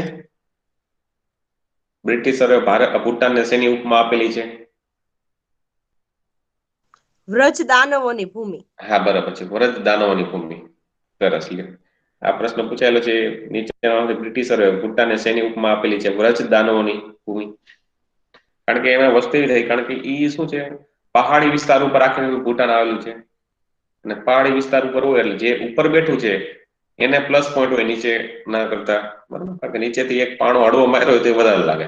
એટલે ઘણી બધી વસ્તુ એના માટે. હા સર, તમે સિક્કિમનું ઉપનામ શું કીધું હતું? સિક્કિમનું ઉપનામ નહીં, પણ જે કાંચનજંગા છે સિક્કિમમાં આવેલું છે, જે ભારતનું બીજા ક્રમનું સૌથી ઊંચું પર્વત શિખર કાંચનજંગા. કાંચનજંગાને ત્યાંના સ્થાનિક લોકો છે ખાંગ ચેન ગેંગબા તરીકે ઓળખે છે અને એ દેવ તરીકેની પૂજા કરે છે. અને આપણે કેમ ગિરનારની લીલી પરિક્રમા કરી છે એવી રીતે ત્યાંની પણ એ લોકો શું કરે છે, ખાંગ ચેન ગેંગપાની એ જે દેવ તરીકે પરિક્રમા કરતા હોય છે.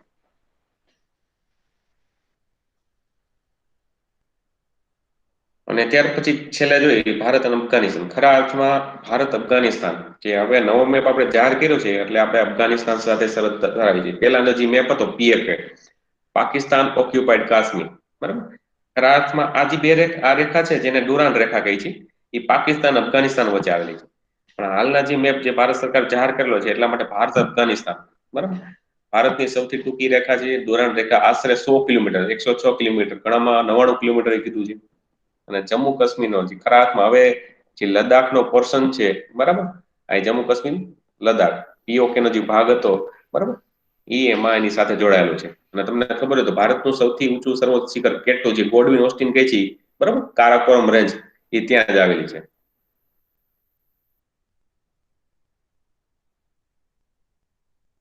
ઓકે, ત્યાર પછી ભારતની મુખ્ય ચેનલ, કે માની લો કે અમુક આંદામાન નિકોબાર હોય છે, કે લક્ષદ્વીપ ને આંદામાન નિકોબાર, કે ભારત ને ઇન્ડોનેશિયા, કે ભારત શ્રીલંકા, બરોબર. આ ક્યાં નામે ઓળખે છે એ જોઈ લઈએ આપણે. કે ભારત અને ઇન્ડોનેશિયા વચ્ચે જે આવેલી છે રેખા, એને ગ્રેટ ચેનલ કહી છે આપણે. લઘુ આંદામાન, જેને આપણે કાર નિકોબાર કહી છીએ, બરાબર. 10 ડિગ્રી ચેનલ થી આંદામાન નિકોબાર દ્વીપ સમૂહના મધ્યમાં આવેલી છે. અને ઉપર એક જોઈ લઈએ 11 ડિગ્રી ચેનલ કેની વચ્ચે આવેલી છે, તો ઉત્તરમાં અમીની દ્વીપ અને દક્ષિણમાં કન્ના નોર દ્વીપ ને અલગ કરે છે. 11 ડિગ્રી ચેનલ ઉત્તરમાં અમીની દ્વીપ, જે આપણે અરબી સમુદ્રમાં આવેલું છે. હા, સર આ ચેનલ એટલે શું થાય? ચેનલ એટલે બીજું કાંઈ નહીં, એક પ્રકારની ઇમેજનરી લાઈન છે. માની લો કે બે દ્વીપ સમૂહ હોય, બે દ્વીપ સમૂહને જે વિભાજિત કરતી હોય એક રેખા છે, એ ઇમેજનરી છે, ટૂંકમાં કાલ્પનિક છે, બરાબર. એને નામકરણ કરવા માટે ઉદાહરણ તરીકે હું તમને એમ કહું કે ભારત અને શ્રીલંકાને, બરાબર, તમને ખબર હોય તો પાલ્કની સામુદ્ર ધુની અલગ કરે છે, એટલે વિભાજિત કર્યું કહેવાય. એટલે એક પ્રકારની ચેનલ જ કહેવાશે, બરાબર. એટલે 11 ડિગ્રી ચેનલ ઉત્તરમાં અમીની દ્વીપ અને દક્ષિણમાં કનાનો દ્વીપને અલગ કરે છે અરબી સમુદ્રમાં. ત્યાર પછી જો મિનિકોય અને લક્ષદ્વીપ, જે આ આપણે અરબી સમુદ્રમાં છે, મિનિકોય અને લક્ષદ્વીપ ટાપુ છે, એને કઈ ચેનલ અલગ કરે છે? 9 ડિગ્રી ચેનલ. એ બે વચ્ચે કઈ ચેનલ આવેલી છે? તો કે 9 ડિગ્રી. ત્યાર પછી માલદીપ અને મિનિકોય, આ બે ટાપુ વચ્ચે જે ચેનલ આવેલી છે એનું નામ છે 8 ડિગ્રી. મીન્સ કે ઇમેજનરી લાઈન છે આ. ભારત શ્રીલંકા વચ્ચે તો કે પાલ્કની સામુદ્ર ધુની કહી શકો, અથવા મન્નારની ખાડી પણ કહી શકો છો. મન્નારની ખાડી અથવા પાલ્કની સામુદ્ર ધુની. આ પ્રશ્ન પૂછાઈ ગયેલો છે. ભારત શ્રીલંકા વચ્ચે નીચેનામાંથી કઈ સામુદ્ર ધુની વિભાજિત કરે છે? તો પાલ્કની સામુદ્ર ધુની યાદ રાખવી. અને મેં તમને સર કીધું, સર સ્ટ્રેટ અને મન્નાર આ બેયની સોરી ગલ્ફ, સ્ટ્રેટ હા, અને ગલ્ફ બેયની વચ્ચે ડિફરન્સ શું? ગલ્ફ છે ને બેન, આ ગલ્ફ આવેલું જ નથી. ગલ્ફ છે ક્યાં? તો કે મધ્ય એશિયામાં ગલ્ફ આવશે. ગલ્ફ, ગલ્ફ ઓફ મન્નાર ઘણી વખત એમ કે, એટલે ખાડી હા, ટૂંકમાં. ગલ્ફ ઓફ મન્નાર એટલે કે શું, કે ખાડી. અને સ્ટ્રેટ એટલે સામુદ્ર ધુની. ખાસ યાદ રાખવું, ગલ્ફ ઓફ મન્નાર એટલે મન્નારની ખાડી કહી છે, ખાડી વિસ્તાર. અને સ્ટ્રેટ ઓફ પાલ્ક એટલે પાલ્કની સામુદ્ર ધુની, એટલે એ સામુદ્રની એટલે એક પ્રકારનો સાંકડો રસ્તો કે જેનાથી સમુદ્રનું પાણી એને ઘેરી વળે છે. અને ખાડી વિસ્તાર એટલે આપણે એમ એઝ એ નેમ સજેસ્ટ કરે છે, આ કયો ખાડી વિસ્તાર? મન્નારનો ખાડી. ઉદાહરણ તરીકે કચ્છનો અખાત, ગલ્ફ ઓફ કચ્છ આપણે વાત કરી છે ને. ઉદાહરણ તરીકે યસ સર. હું એમ કહું કે દેવભૂમિ દ્વારકા, જામનગર અને કચ્છ વચ્ચે કચ્છનો અખાત આવેલો છે, બરાબર. અને હવે જે મોટા ભાગનો ઉદાહરણ તરીકે હું ગુજરાતના સાપેક્ષમાં વાત કરું તો મરીન નેશનલ પાર્ક છે, ખબર હોય તો આવેલું છે. મરીન નેશનલ પાર્ક પેલા જયારે આપણે 2013માં જે ગુજરાતના 7 જિલ્લાઓ બન્યા હતા, એ પેલાની વાત કરીએ તો જામનગરમાં એનો સૌથી વધારે પોર્શન હતો. પણ જયારે 2013માં, બરાબર, જે નરેન્દ્રભાઈ મોદીના સમયમાં જે શું કે 7 જિલ્લાઓનું નવું નિર્માણ થયું, એમાં એક દેવભૂમિ દ્વારકા નામનો નવો જિલ્લો બને છે. એટલે ઈ દેવભૂમિ દ્વારકા જિલ્લામાં હવે આપણા શું છે, મરીન નેશનલ પાર્કનો મોટા ભાગનો વિસ્તાર હોયો ગયો છે. એટલે ઈ કચ્છના અખાતમાં આવે છે. ત્યારે આ બીજી વાત કરીએ શું છે? મન્નારની ખાડી અથવા ગલ્ફ ઓફ મન્નાર. ત્યાર પછીનો પ્રશ્ન જુઓ, ત્રિપુરાની સીમા ત્રણેય બાજુથી બાંગ્લાદેશથી, આપણે જો કે વાત થઈ ગઈ, જવા દો. ત્રિપુરાની સીમા ત્રણેય બાજુથી બાંગ્લાદેશથી ઘેરાયેલી છે. ત્યાર પછી એક રહી ગયેલું હોય છે ડંકન પેસેજ. ડંકન પેસેજ એક પ્રકારનો શું છે? વિભાજિત કરતી ઇમેજનરી લાઈન જ છે. લઘુ આંદમાન અને દક્ષિણી આંદમાનની મધ્યમાં સ્થિત છે. લઘુ આંદમાન અને દક્ષિણી આંદમાનની મધ્યમાં ડંકન પેસેજ છે, આ બેને વિભાજિત કરે છે. ત્યાર પછી યુપીએસસીમાં એકવાર પ્રશ્ન પૂછાઈ ગયેલો, કોકો સ્ટ્રેટ. કોકો સ્ટ્રેટ યાદ રાખજો. કોકો દ્વીપ સમૂહ અને ઉત્તરી આંદમાન વચ્ચે સ્થિત છે. બંગાળના ઉપસાગરમાં કોકો દ્વીપ અને ઉત્તરી આંદમાનને વિભાજિત કરતું હોય તો એને કહેવાય કોકો સ્ટ્રેટ, કોકોની સામુદ્ર ધુની. ત્યાર પછી હવે એકવાર પાછું જોઈ લઈએ ભારત એક નજરે. ભારતનો વિસ્તાર, ક્ષેત્રફળ 32,87,263 ચોરસ કિલોમીટર. વસ્તી 121 કરોડ અને અંદાજે 130 કરોડ. હાલની પરિસ્થિતિ 2020 ની પરિસ્થિતિને ધ્યાને રાખો તો રાજ્યોની સંખ્યા છે 28, 29 નહીં. અને કેન્દ્ર શાસિત પ્રદેશો હવે ટોટલ 8 છે, 9 ના કહેતા કોઈ, કારણ કે દાદરા નગર હવેલી અને દમણ અને દીવ બે અલગ અલગ હતા, બેને જોડાણ કરી દીધું છે. એટલે હવે એક તરીકેનો ઉલ્લેખ થશે અને બેની સંયુક્ત તરીકે પાટનગર છે દમણ. બરાબર, યાદ રાખવાનું તમારે. આ 7+1 લખ્યું છે એનો મતલબ એ શું, એક છે એ રાષ્ટ્રીય રાજધાની પ્રદેશ છે જેને આપણે દિલ્હી તરીકે કહીએ છીએ, ન્યૂ દિલ્હી, અને બાકીના 7. બાકીના 7 માં હું તમને એક નજરે કહી દઉં છું ક્યાં ક્યાં આવશે. જો પેલા કેન્દ્ર શાસિત પ્રદેશમાં ખાલી જેનો વહીવટ છે એડમિનિસ્ટ્રેટર, પ્રશાસક વહીવટ કરતો એ કોણ કોણ છે? માત્ર કેટલા? 3 જ. કોઈને યાદ છે? એક તો ચંદીગઢ આવશે, બીજું દાદરા અને નગર હવેલી, બરાબર, અને લક્ષદ્વીપ. રેડી? આ 3 નો વહીવટ છે કોણ કરશે? એડમિનિસ્ટ્રેટર, પ્રશાસક, કેન્દ્ર સરકાર અથવા રાષ્ટ્રપતિ વતી એનું પ્રશાસન ચલાવશે. અને બાકીના જે કેન્દ્ર શાસિત પ્રદેશો છે એનું પ્રશાસન કોણ કરશે? ઉપરાજ્યપાલ, અથવા તમારે અંગ્રેજીમાં કેવું હોય તો લેફ્ટનન્ટ ગવર્નર, લ્યુટેનન્ટ ગવર્નર. તો ઈ કેટલા છે? 5 છે. ક્યાં ક્યાં? આંદમાન નિકોબાર, ત્યાર પછી દિલ્હી, જમ્મુ કાશ્મીર, લદ્દાખ અને પુડુચેરી. આ 5. હમણાં હું બતાવી દઈશ બીજો મેપ. હું તમને આખો બીજો એક પીડીએફ બતાવીશ. બરાબર સર, આપણે 7 જિલ્લા જયારે ગુજરાતમાં નરેન્દ્રભાઈ મોદી બનાવ્યા, હા બોલો. ત્યારે તો ત્યારે એમને જયારે બનાવ્યા ત્યારે એમ રાષ્ટ્રપતિના મંજૂરીની જરૂર પડે એમાં? જો જ્યારે એક વસ્તુ સમજો તમે પહેલા, આપણે રાજ્યની સીમા, જો બંધારણનો આર્ટિકલ 3 આમાં લાગુ પડે છે.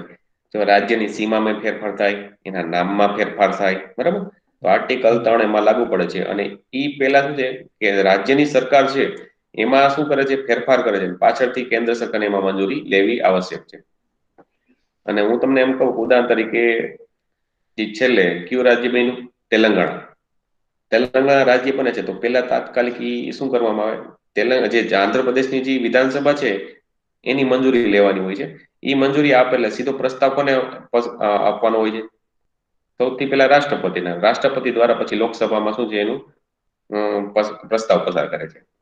તો આ રીતે આખી થોડીક પ્રોસિજર, બંધારણને લગતી થોડીક પ્રોસિજર છે. અને ખાસ કરીને એમાં આર્ટિકલ 3, બંધારણનું જે આર્ટિકલ 3 છે એમાં સમાયેલો છે રાજ્યો નામની સીમામાં ફેરફાર, નામમાં ફેરફાર કરવું હોય.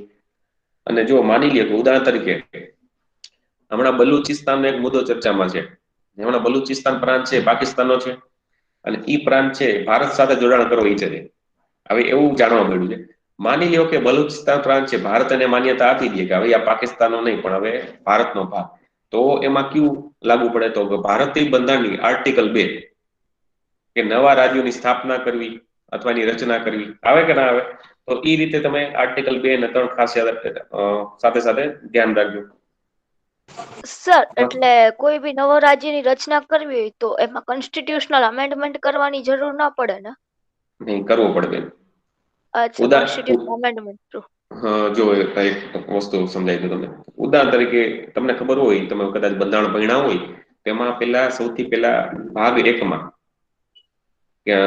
રાજ્યો અને કેન્દ્ર શાસિત પ્રદેશો એવું થોડુંક ઉલ્લેખન કરેલું હતું, ખાસ કરી સંઘ અને રાજ્ય ક્ષેત્ર પર. એમાં ખાસ કરીને મેં તમને પહેલા વાત કરી હતી, સિક્કિમની વાત કરી હતી.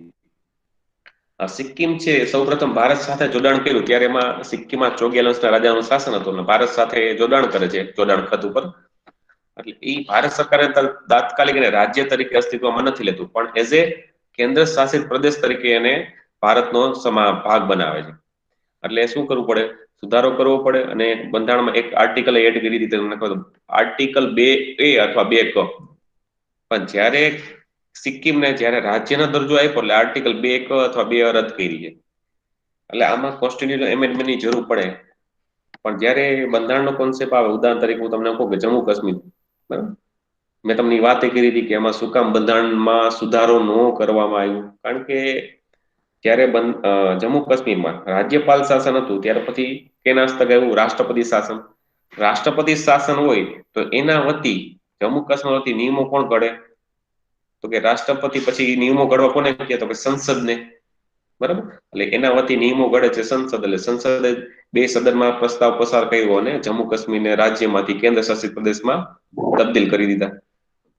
ઓકે ઓકે સોરી સર, મારે છે ને એકચ્યુઅલી એમ પૂછવું હતું કે સીમા હોય, સીમામાં ફેરફાર જો કોઈ થાય તો સીમામાં ફેરફાર થવા માટે કોન્સ્ટિટ્યુશનલ અમેન્ડમેન્ટની જરૂર ન પડે ને?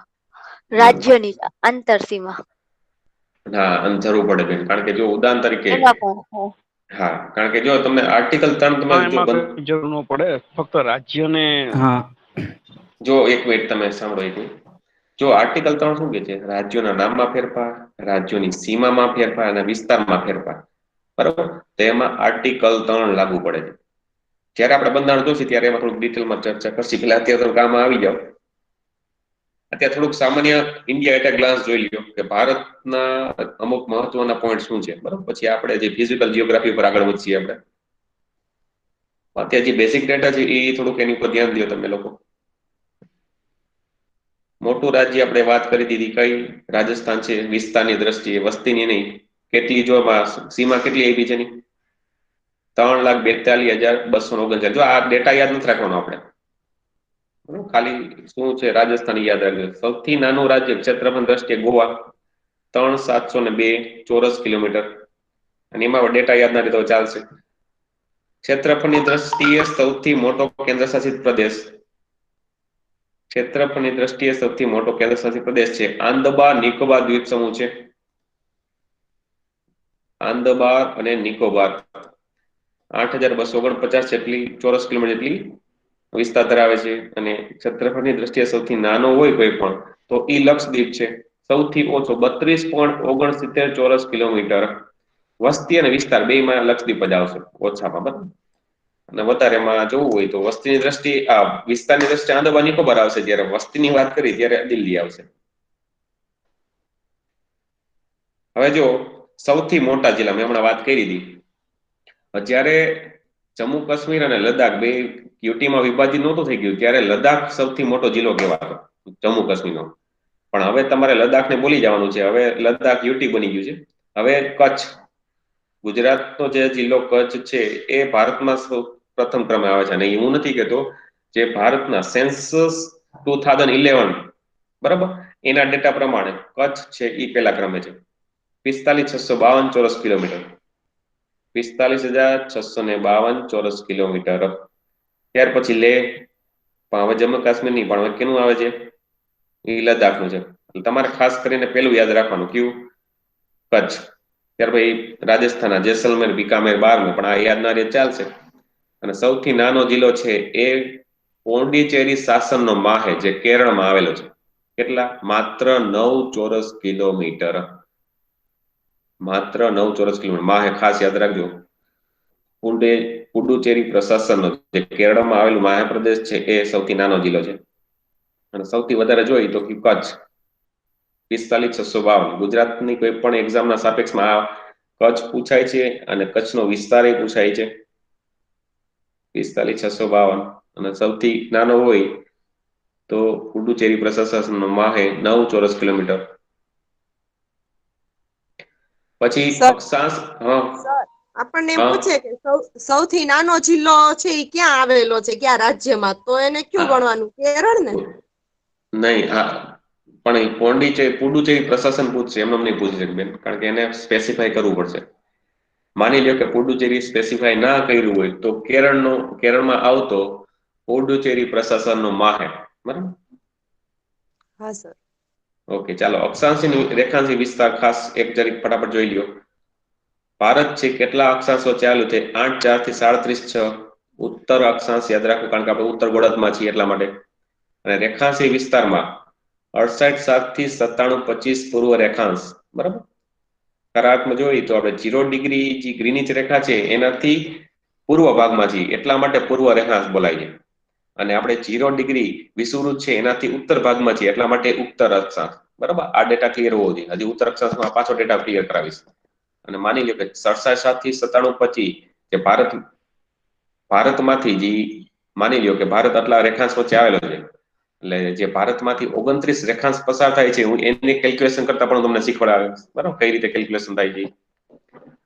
ત્યાર પછી ઉત્તર દક્ષિણની લંબાઈ તમને ખબર જ છે 3214 અને પૂર્વ પશ્ચિમની 2933. ત્યાર પછી નીચેનો પોઈન્ટ, જમીન સીમા કેટલી છે ભારતની કુલ? 15,200 કિલોમીટર. અને સમુદ્ર સીમા પૂછે તો 7,516.56 કિલોમીટર. જમીન સીમા અને સમુદ્ર સીમા બે ખાસ યાદ રાખજો.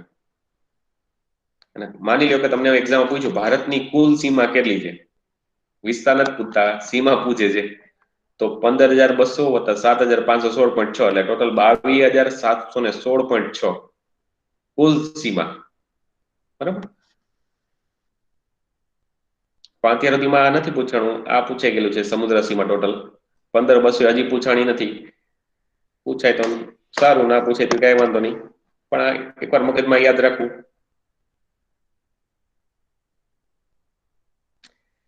જે પુડુચેરી કેન્દ્ર શાસિત પ્રદેશ છે મુજબ આપણે ચર્ચા કરી ગયા. હમણાં કેબીસી માં એક પ્રશ્ન પૂછાઈ ગયો હતો, પછી પીઆઈ ની એક્ઝામમાં પ્રશ્ન પૂછાઈ ગયો હતો કે નીચેનામાંથી કયો કેન્દ્ર શાસિત પ્રદેશ સૌથી વધારે રાજ્યમાં એનો વિસ્તાર થયેલો છે, તો એ પુડુચેરી છે.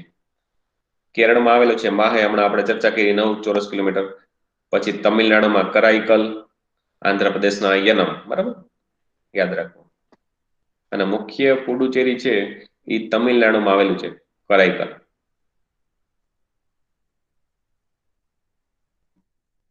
હું તમને પછી એક બીજો મેપ બતાવીશ કે જેમાં ભારતના લેન્ડ લોક સ્ટેટ. હવે આ એક જો તો ઘણી અઘરો પ્રશ્ન કરવો હોય તો આ પૂછી શકે, ભારતના 5 રાજ્યો લેન્ડ લોક કન્ડિશન ધરાવે છે. લેન્ડ લોક એટલે બધી બાજુથી જમીનથી ઘેરાયેલા હોય, પાણીથી નહીં, ખાસ યાદ રાખજો. જો મેં કાઉન્સમાં લખ્યું છે દરિયાઈ કે આંતરરાષ્ટ્રીય સીમા એને સ્પર્શતી ના હોય એને શું કહેવાય? લેન્ડ લોક કન્ડિશન, લેન્ડ લોક સ્થિતિ. એવા કેટલા છે? માત્ર 5 જ છે. જો આ 5 યાદ રાખો હોય ને તો પેલા આખો ભારતનો મેપ યાદ રાખવો પડે, તો ઓટોમેટિક તમને ખબર પડી જાય કે 5 ક્યાં છે. હવે વિચારો તેલંગાણા. તેલંગાણા બધી બાજુ જમીનથી ઘેરાયેલું છે. Number 2 Chhattisgarh, number 3 Jharkhand. જો તેલંગાણા, છત્તીસગઢ, ઝારખંડ જો આ બાજુમાં જ છે. હવે મધ્યપ્રદેશ એની ઉપર છે અને હરિયાણા બધી બાજુથી જમીનથી જ ઘેરાયેલું છે, કે આંતરરાષ્ટ્રીય સીમા એને સ્પર્શતી નથી. એટલે તેલંગાણા, છત્તીસગઢ, ઝારખંડ, મધ્યપ્રદેશ અને હરિયાણા. અને ભારતના 2 કેન્દ્ર શાસિત પ્રદેશ લેન્ડ લોક કન્ડિશન ધરાવતું હોય ક્યાં? એક તો ચંદીગઢ અને દિલ્હી. કારણ કે જો નીચેના તમે જો દીવ દમણ દરિયો સ્પર્શે છે, પુડુચેરીને સ્પર્શે છે, આંદામાન નિકોબાર લક્ષદ્વીપ ઈ નહીં આવે, બરાબર. હવે અહીંયા જો એક થોડોક ફેરફાર કરવાનો રહે, ભારતના 17 રાજ્યો આંતરરાષ્ટ્રીય સરહદ ધરાવે છે. તો મેં રાજ્યો કીધા હતા, પણ હવે તમારે શું યાદ રાખવાનું? 16 રાજ્યો. આ 17 રાજ્યો એટલે જમ્મુ કાશ્મીર રાજ્ય પેલા જે હતું એના અનુસંધાને 17 હતું, પણ હવે આમાં કેટલા થશે? 16 રાજ્યો અને 2 કેન્દ્ર શાસિત પ્રદેશ, જમ્મુ કાશ્મીર અને લદ્દાખ. હમણાં હું તમને મેપમાં સમજાવું, કઈ રીતે કેલ્ક્યુલેશન કરીને બતાવું. આંતરરાષ્ટ્રીય સરહદ ધરાવે છે અને ભારતના 92 જેટલા જિલ્લાઓ છે એ આંતરરાષ્ટ્રીય સરહદ ધરાવે. આ રાજ્યો કેટલા? 16 + 2 18 અને 92 જિલ્લાઓ. ઓકે, ઓલું મેં તમને કીધું કે 16 + 2 18 કઈ રીતે? જો ઈ તમને આ મારા રીતે મેપ ડ્રો કર્યો છે ઈ જ બતાવી દઉં. હવે અહીંથી તમે ગુજરાત થી ગણતા જાઓ.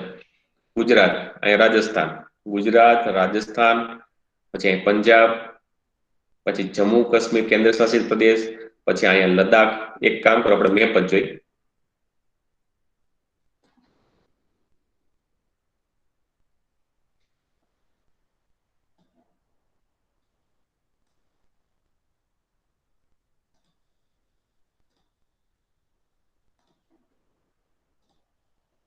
ઓકે, ચાલો મેપ દેખાય છે બધાને? ઓકે, આ પાડી દો એટલે વાંધો નહીં. ચાલો હા સર. ઓકે ઓકે, હવે તો તમને કેલ્ક્યુલેશન કરતા શીખવાડું. અમે શું કીધું કે ભારતના કેટલા રાજ્યો આંતરરાષ્ટ્રીય સરહદ ધરાવે છે? આંતરરાષ્ટ્રીય, બરાબર, એટલે કેટલા બીજા દેશો સાથે જોડાયેલી એટલે આંતરરાષ્ટ્રીય સરહદ કહેવાય. તો પેલા ગુજરાત થી જ ચાલુ કરો. ગુજરાત, રાજસ્થાન, પંજાબ, હરિયાણા નથી હો, એટલે પંજાબ.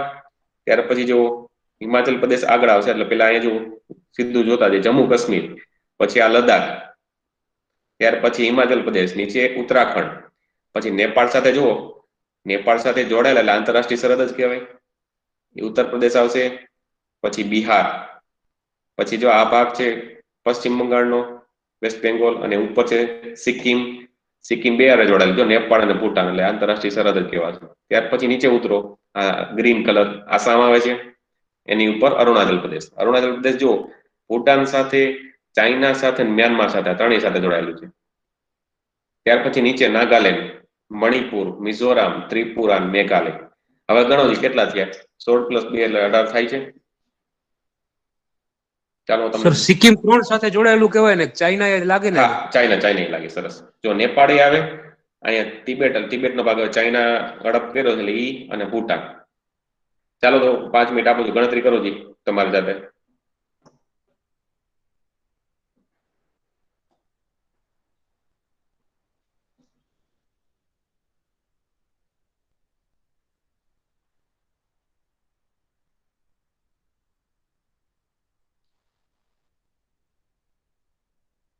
ટોટલ 18 થવા જોઈએ.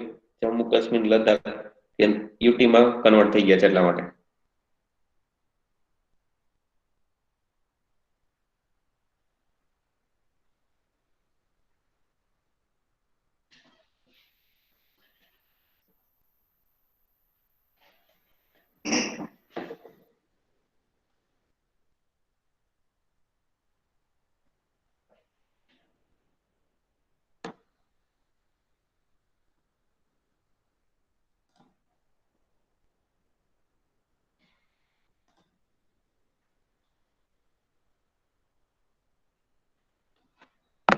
ગણાઈ ગયા?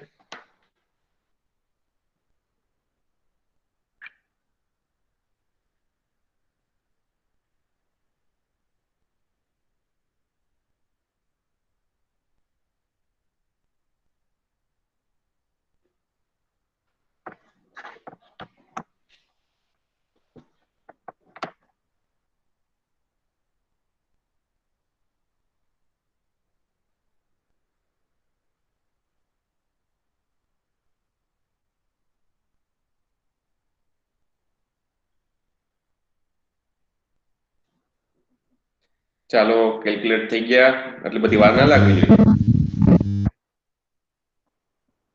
સર 16 થાય, 2 ક્યાંક રહી જાય, ખબર નહીં હવે. હે જો સમજાવું તમને. હવે ગણાવતો જાઉં, બધા જોજો.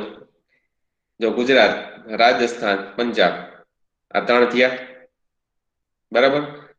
પેલા હું તમને કેન્દ્ર શાસિત પ્રદેશ ને પેલા રાજ્ય દઉં. જમ્મુ કાશ્મીર, લદ્દાખ બાકી રાખો. ગુજરાત, રાજસ્થાન, પંજાબ, પછી હિમાચલ પ્રદેશ, ચાઇના સાથે આવે છે ને, તિબેટ, બરાબર. ત્યાર પછી ઉત્તરાખંડ, ઉત્તર પ્રદેશ, ગણતા જાજો તમે, આંકડો કાઉન્ટ કરજો, હું ખાલી ગણું છું.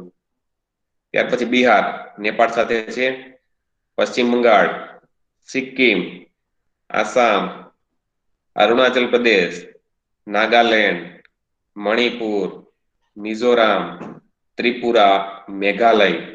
થઈ ગયા 16. 16 + 2 જમ્મુ કાશ્મીર, લદ્દાખ 18 થઈ ગયા. હા Ready ને? હા સર, રાજ્યો મેં ગણ્યા એટલે 16 થયા, બરાબર. કેન્દ્ર શાસિત પ્રદેશ 18 થઈ જાય. ઓકે. એટલે તમારે જો હવે માની લે કે કોઈ પણ મારા જો કોઈ પ્રશ્ન પૂછવાનો હોય છે તો એમ પૂછે કે નીચેનામાંથી ભારતના કેટલા રાજ્યો આંતરરાષ્ટ્રીય સરહદ ધરાવે? રાજ્યો કીધું છે, કારણ કે હવે જો જમ્મુ કાશ્મીર અને લદ્દાખ અલગ થઈ ગયો છે, એટલે હવે તમારે 16 યાદ રાખવાના રાજ્યો અને વધારાના 2 કેન્દ્ર શાસિત. કુલ પૂછે તો 18. ઓકે, એટલે મેં સર રાજ્ય ગણ્યા એટલે 16 કેટલે ગણ્યા, એટલે હું જમ્મુ કાશ્મીર ને નતો ગણતો એટલે. ના કઈ વાંધો નહીં. હવે પછી એમ ના કહેતા હોય સાહેબ આમાં ઝારખંડ ને ઓડિશા ના આવે, બરોબર.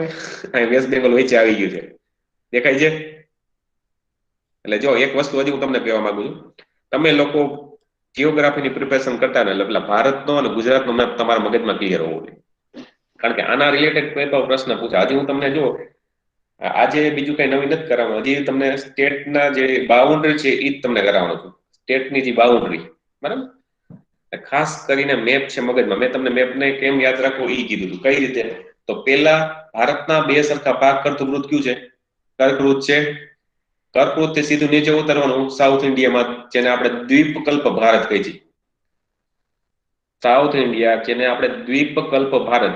દ્વીપકલ્પ ભારત જો કઈ રીતે ફેલાયેલું છે તમે ધ્યાનથી જોશો તો તમને એવું ફિલિંગ આવશે ગુજરાત થી તમિલનાડુ, તમિલનાડુ થી બાંગ્લાદેશ, અને સોરી બાંગ્લાદેશ નહીં, પશ્ચિમ બંગાળ, પશ્ચિમ બંગાળ થી જો તમે ગુજરાતને લઈ લ્યો તો એક ઊંધો ત્રિકોણ એવું લાગે તમને.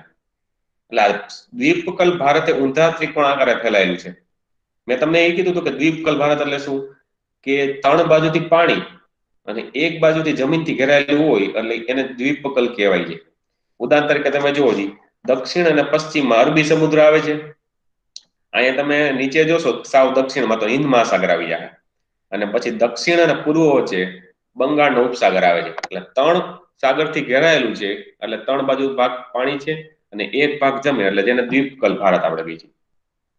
ઘણી વખતે એક પ્રશ્ન એવાય પૂછે કે નીચેના દ્વીપકલ્પ ભારતમાં કયા રાજ્યનો સમાવેશ થાય છે, એ પણ તમને યાદ રાખવાનું, બરાબર, ખાસ યાદ રાખવાનું. ઘણી જુઓ હજી એક પ્રશ્ન યાદ આવે છે મને, જીપીએસસી માં એક પ્રશ્ન પૂછાય, નીચેનામાંથી કયા રાજ્યને સૌથી વધારે રાજ્યોની સરહદ સ્પર્શે છે?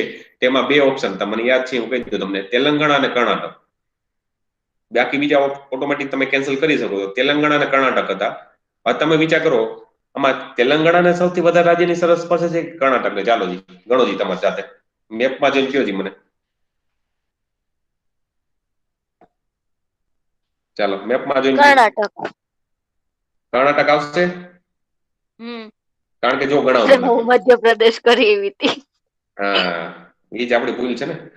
હવે જો કર્ણાટક ને કઈ રીતે, જે ઉપર પેલા ગોવાથી લઈ લે, ગોવા, મહારાષ્ટ્ર, તેલંગાણા, આંધ્રપ્રદેશ, નીચે જુઓ તમિલનાડુ, કેરળ. કેટલા આવે છે? 1 2 3 4 5 અને 6. જ્યારે તેલંગાણાને 5 જ રાજ્ય લાગે. જો ક્યાં ક્યાં? મહારાષ્ટ્ર, કર્ણાટક, આંધ્રપ્રદેશ, બરાબર, અને છત્તીસગઢ અને ઓડિશાનો થોડોક ભાગ છે, એટલે 5 જ આવશે, બરાબર. અને એટલા માટે મારે આજનું પ્રયોજન ઈ જ છે કે સૌથી બધા રાજ્યો છે એ તમને સરહદ કરાવી દઉં. ક્લિયર થઈ ગયું? જો જીપીએસસી માં આવો પ્રશ્ન પૂછાઈ જાય છે, જીપીએસસી એમ નહીં કહે કે સૌથી વધારે કયા રાજ્યની સરહદ પર, એ તો આ બધાને ખબર છે. ઉત્તર પ્રદેશ આવે, સૌથી ઓછું ઈ ખબર પડે બધાને, મેઘાલય ને સિક્કિમ. હવે એ બતાવી દઉં તમને. જો સિક્કિમ છે, આ સિક્કિમ જુઓ, સિક્કિમ ને એકમાત્ર જો પશ્ચિમ બંગાળ, આ બાજુ ભૂટાન આવી ગયું, આ બાજુ નેપાળ, ઓલી બાજુ ચાઇના, એટલે માત્ર પશ્ચિમ બંગાળ. અહીંયા મેઘાલય છે, મેઘાલય ને એકમાત્ર કયું? આસામ, કારણ કે 3 બાજુથી બાંગ્લાદેશ થી ઘેરાયેલું છે. દેખાય છે બધાને? જો આ ગ્રીન ભાગ છે એ આસામનો છે, બરાબર, અને આ બાંગ્લાદેશ છે.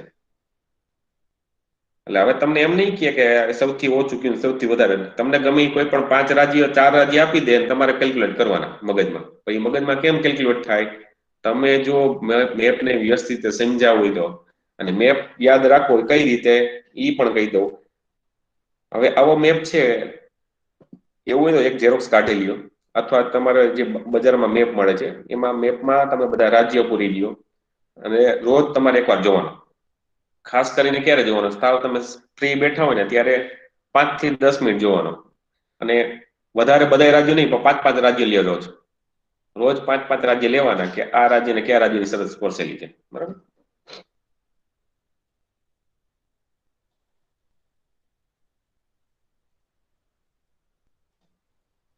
ચાલો આપણે બીજો મેપ દેખાય છે કોઈને કે નથી દેખાતો હજી? નો. ઓકે,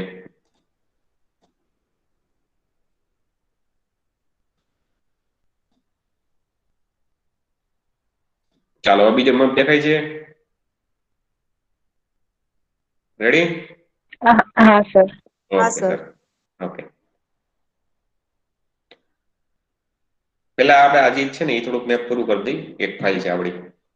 હવે હું તમને એમ કહું કે રેખાંશના સંદર્ભમાં ભારતનો પ્રમાણિત સમય, બધા દેશનો પ્રમાણિત સમય અલગ અલગ હશે, અને ત્યાંથી એ સમયથી જ આખા ભારતનો સમય નક્કી કરવામાં આવે છે. ઉદાહરણ તરીકે અત્યારે 12 ને 28 થઈ જાય તો કેના આધારે નક્કી કરવામાં આવે? તો ભારતનો જે પ્રમાણિત સમય હોય, ભારતની પ્રમાણિત સમય રેખા, એના આધારે. તો ભારતની પ્રમાણિત સમય રેખા હું તમને કહી દઉં છું કઈ છે. 82.5 પૂર્વ રેખાંશ છે. 82.5 પૂર્વ રેખાંશ છે ભારતની પ્રમાણિત સમય રેખા. મીન્સ કે ત્યાંથી જ ભારતનો શું છે પ્રમાણિત સમય નક્કી થાય છે. અને આ રેખા છે એ ઉત્તર પ્રદેશના અલ્હાબાદ, જે હાલમાં અલ્હાબાદને શું નામ મળ્યું છે? પ્રયાગ. હા બસ, પ્રયાગરાજના નેની નામનું સ્થળ છે. એટલે વારાણસીની નજીક આ નેની નામનું સ્થળ આવેલું છે, ત્યાંથી રેખા પસાર થાય છે. 82.5 પૂર્વ રેખા. અને ઈ રેખા છે ભારતના 5 રાજ્યમાંથી પસાર થાય છે. જો અહીં નીચે 5 રાજ્ય લખ્યા છે મેં: ઉત્તર પ્રદેશ, મધ્યપ્રદેશ, છત્તીસગઢ, ઓડિશા અને આંધ્રપ્રદેશ. એટલે ઘણી વખતે આવા પ્રશ્ન પૂછાઈ ગયો, ભારતની પ્રમાણિત સમય રેખા નીચેનામાંથી કયા રાજ્યોમાંથી પસાર થાય? તો એ યાદ રાખવાના: યુપી, એમપી, ઉત્તર પ્રદેશ, મધ્યપ્રદેશ, છત્તીસગઢ, ઓડિશા અને આંધ્રપ્રદેશ. બરાબર, ખાસ યાદ રાખવું. અને ઈ આ કઈ રીતે છે હું તમને પછી એના ડેટા છે એ કેલ્ક્યુલેટ કરીને શીખડાવીશ જ્યારે આપણે અક્ષાંશ રેખાંશનો ટોપિક ચાલશે ત્યારે. સર, પ્રમાણિત રેખા કઈ રીતે નક્કી થાય કે અહીંયાથી આમ? હા, ઈ મારું કહેવાનું તમને ઈ છે. જ્યારે આપણે અક્ષાંશ થોડુંક તમને એનું રિકેપ કરાવું કે પ્રમાણિત સમય રેખા કઈ રીતે નક્કી? બધા દેશની પ્રમાણિત સમય રેખા જુદી જુદી હોય છે. કઈ રીતે? કે માની લો તમારો જે રેખાંશ વિસ્તાર છે કે કયા રેખાંશમાં ભારત આવેલું છે, બરાબર, એ પહેલાથી છેલ્લા સુધીમાં ટોટલ રેખાંશ કેલ્ક્યુલેટ કરવામાં આવે છે. એનો સરેરાશ લેવામાં આવે છે. બરાબર, એ સરેરાશ લેતા હું તમને પાછળથી શીખડાવીશ. અને એની સરેરાશ ઉપરથી જે તમને ડેટા મળે છે એ ડેટાને જ પ્રમાણિત સમય રેખા કહી છે. એટલે હું જ્યારે પાછળ અક્ષાંશ રેખાંશનું ચેપ્ટર ચાલશે ત્યારે હું તમને કહીશ કે કઈ રીતે પ્રમાણિત સમય રેખા લેવી, બરાબર, કઈ રીતે આ સમય નક્કી થાય છે, ભારતમાંથી કેટલા રેખાંશ પસાર થાય છે, બરાબર, વગેરે વગેરે. એટલે એ ઓકે. હવે અહીંયા જોઈ લ્યો કે ભારતના કુલ રાજ્યો 28 છે, કેન્દ્ર શાસિત પ્રદેશ 7 + 2 9 નથી, પણ હવે કેટલા કરવાના? 7 + 1 એટલે 8. આ થોડોક જૂનો ડેટા છે એટલે તમારે ટોટલ 8 જ માનજો. હવે એક દિલ્હી રાષ્ટ્રીય રાજધાની પ્રદેશ, જેને એનસીટી કહી છે ને આપણે, અથવા એનસીઆર, અને બાકીના 7. સૌથી વધારે રાજ્યોની સરસ સ્પષ્ટતા રાજ્યો કયો છે? તો કે યુપી. યુપી ને 8 રાજ્યો અને 1 કેન્દ્ર શાસિત પ્રદેશ, દિલ્હીની સરસ પર છે, સૌથી વધારે યુપી આવશે. સૌથી ઓછા રાજ્યની સરસ આપણે જોઈ લીધું, સિક્કિમ અને મેઘાલય 1-1. બરાબર, અને સૌથી વધારે કેન્દ્ર શાસિત પ્રદેશને સરસ પડતી હોય તે માત્ર ચંદીગઢ. 3 રાજ્યો એમાં બતાવું નીચે ક્યાં ક્યાં આવશે.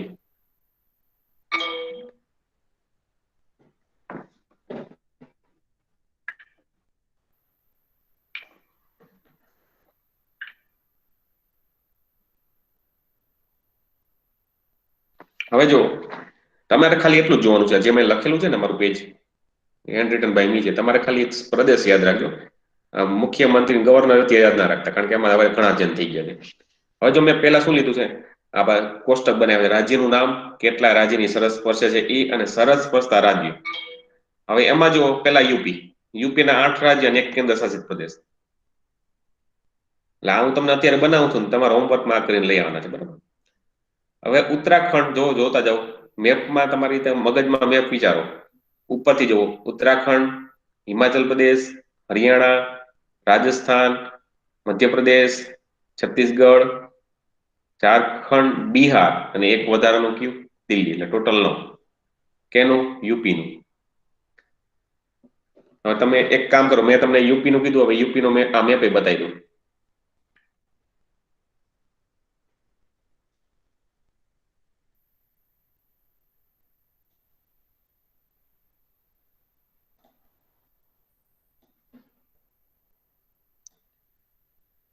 જોવો જી યુપી નો મેપ. દિલ્હી આવે છે, રેડ કલર નો સ્પોટ છે એ દિલ્હી છે.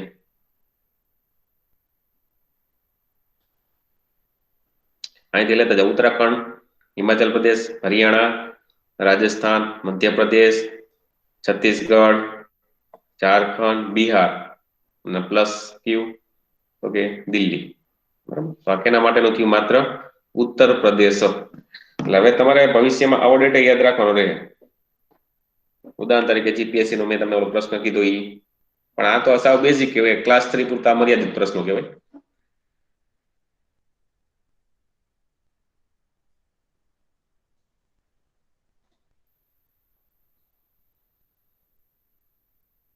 ઓકે, ચાલો બીજું. જો મેં આ ડેટા બનાવ્યો છે ને, કે ક્યાં આધારે બનાવ્યો? કે માની લો કે સૌથી વધારે રાજ્યથી સૌથી ઓછા રાજ્યની સરહદ પડતા રાજ્યો. એટલે તમને લોકોને શું વાંચવામાં વાંધો ના, બાકી લોકો તમે શું ગુજરાત લઈ લ્યો, પછી આસામ લ્યો, પછી યુપી લ્યો, પછી નીચેનું કોઈ પણ તમિલનાડુ લ્યો, એટલે એમાં તમે કન્ફ્યુઝ થઈ ગયા. મેં વ્યવસ્થિત રીતે બનાવેલા છે મારી રીતે. પેલા યુપી છે, ટોટલ 9 આવશે. આસામ અને એક રાજ્ય, આસામ સિવાયના 6, એક પશ્ચિમ બંગાળ. પશ્ચિમ બંગાળ અને આ સિવાય 6 રાજ્યો મધ્યપ્રદેશ, નાગાલેન્ડ, મણિપુર, મિઝોરમ, ત્રિપુરા, એ 7. ત્યાર પછી 6 રાજ્યની સરસ સ્પષ્ટતા રાજ્યો કેટલા છે? 3 છે. કર્ણાટક વાત કરી હતી. 2018 નો પ્રશ્ન.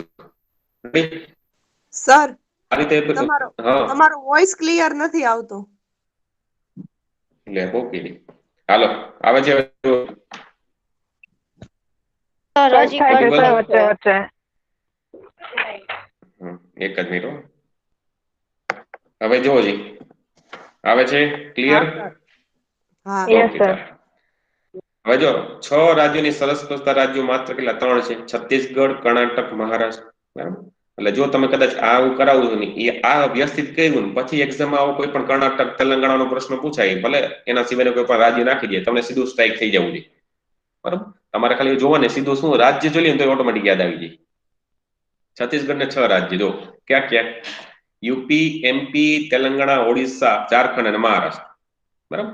આ છત્તીસગઢના છે. કર્ણાટકને હમણાં જોઈ ગયા આપણે, મહારાષ્ટ્ર, કેરળ, તમિલનાડુ, આંધ્રપ્રદેશ, ગોવા અને તેલંગાણા. આ 6. અને મહારાષ્ટ્ર ને બીજા ક્યાં છે? તો ગુજરાતથી જ ચાલુ કરીએ આપણે. ગુજરાત, મધ્યપ્રદેશ, છત્તીસગઢ, તેલંગાણા, કર્ણાટક અને ગોવા. આ ત્રણે જોઈ લ્યો જી એકવાર. છત્તીસગઢ, કર્ણાટક, મહારાષ્ટ્ર. બરાબર. આનો મેપ બતાવી દઉં પાછો.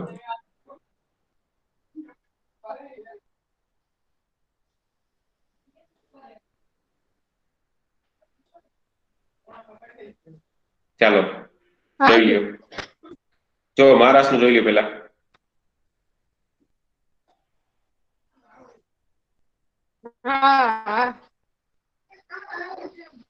છત્તીસગઢ, કર્ણાટક, મહારાષ્ટ્ર. કર્ણાટક આપણે જોઈ ગયું છે. છત્તીસગઢ અને મહારાષ્ટ્ર જોઈ લ્યો. છત્તીસગઢ અને મહારાષ્ટ્ર આ બે જોઈ લ્યો.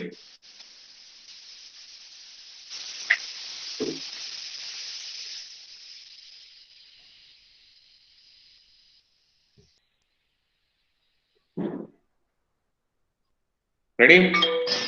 ચાલો આગળ વધી પાછા.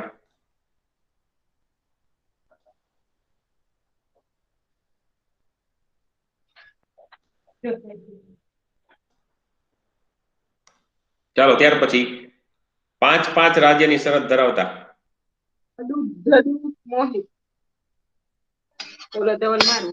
હા ધવલ મારું નતરું મોહિત બરાબર છે.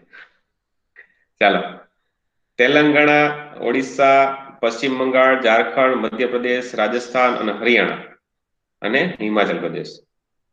આટલા છે 5 રાજ્યની શરત ધરાવે છે. તેલંગાણા બરાબર. તેલંગાણા મને જોજો એ આપણે જોવાઈ ગયું. મહારાષ્ટ્ર, છત્તીસગઢ, ઓડિશા, આંધ્રપ્રદેશ અને કર્ણાટકા. ત્યાર પછી ઓડિશાને પણ 5 રાજ્ય આવે છે. પશ્ચિમ બંગાળ, ઝારખંડ, છત્તીસગઢ, તેલંગાણા અને આંધ્રપ્રદેશ. પશ્ચિમ બંગાળની વાત કરી લઈ. ઓડિશા, ઝારખંડ, બિહાર, સિક્કિમ અને આસામ. ઓડિશા, ઝારખંડ, બિહાર, સિક્કિમ અને આસામ. ત્યાર પછી ઝારખંડ એને 5 રાજ્યો. યુપી, બિહાર, પશ્ચિમ બંગાળ, ઓડિશા, છત્તીસગઢ, ઝારખંડ. મધ્યપ્રદેશ એને પણ 5. ક્યાં ક્યાં? ગુજરાત, રાજસ્થાન, યુપી, છત્તીસગઢ અને મહારાષ્ટ્ર. અને છેલ્લા 3 રાજસ્થાન, હરિયાણા અને હિમાચલ પ્રદેશ. એમાં રાજસ્થાન જોઈ લ્યો. રાજસ્થાનને પણ 5 છે. પંજાબ, હરિયાણા, યુપી, એમપી અને ગુજરાત. હરિયાણાની વાત કરી લઈએ આપણે. હરિયાણાને 5 રાજ્ય અને 1 કેન્દ્ર શાસિત પ્રદેશ છે દિલ્હી. બરાબર. પંજાબ, હિમાચલ પ્રદેશ, ઉત્તરાખંડ, યુપી, રાજસ્થાન અને એનસીટી દિલ્હી. છેલ્લું છે હિમાચલ પ્રદેશ. 5 રાજ્યો છે. જમ્મુ કાશ્મીર, ઉત્તરાખંડ, યુપી, હરિયાણા અને પંજાબ. આટલા રાજ્યો છે એ 5 રાજ્યની શરત ધરાવતા રાજ્યો છે. ક્યાંથી લેવાનું છે? તેલંગાણા, ઓડિશા, પશ્ચિમ બંગાળ, ઝારખંડ, મધ્યપ્રદેશ, રાજસ્થાન, હરિયાણા અને હિમાચલ પ્રદેશ. એટલે તમારે એક કામ શું કરવાનું છે? હવે કોઈ પાસે મેપ ના હોય તો કાંઈ વાંધો નહીં, મેપ પરચેસ કરી લેજો. બરાબર. એમાં બધા રાજ્યો બરાબર જે ભારતના નવા મેપ પ્રમાણે બધા પુટ કરી દેવાના છે. બરાબર. ભારતના રાજ્યો બધા પુટ કરી દેવાના છે. અને કદાચ ના મળે તો આપણે ટેલિગ્રામ ચેનલમાં મૂકી દેસી, એમાંથી ડાઉનલોડ કરી લેજો, જોઈ લેજો. બરોબર. સર ટેલિગ્રામ કઈ ચેનલ ટેલિગ્રામ? ની લિંક હા, એ મને ખબર જ હતી.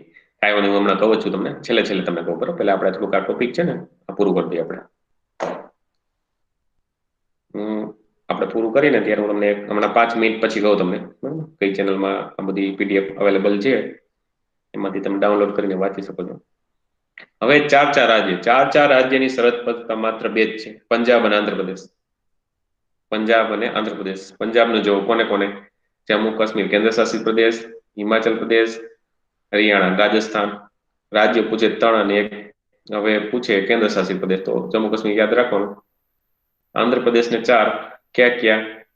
જોતા જાઓ નીચેથી સાવ. તમિલનાડુ, કર્ણાટકા, તેલંગાણા અને ઓડિશા. બરાબર. તમિલનાડુ, કર્ણાટકા, તેલંગાણા અને ઓડિશા. 4 રાજ્ય બે. ક્यों? પંજાબ અને આંધ્રપ્રદેશ. ત્યાર પછી 3 રાજ્યની સરસ સ્પર્શતા રાજ્યો ઘણા છે. એમાં પેલું જો તમિલનાડુ. તમિલનાડુમાં જો લખ્યું 3 રાજ્ય અને 1 કેન્દ્ર શાસિત પ્રદેશ. કયું? પુડુચેરી લાગે ને? હા, એટલે ક્યાં આવશે? આંધ્રપ્રદેશ, કર્ણાટક, કેરળ અને 1 પુડુચેરી. 3 બીજું બિહાર. હમણાં તમને ખબર છે ચૂંટણી વહી ગઈ. યુપી, ઝારખંડ અને પશ્ચિમ બંગાળ. યુપી, ઝારખંડ અને પશ્ચિમ બંગાળ. ત્યાર પછી 7 સિસ્ટરના રાજ્ય લઈ લે થોડાક.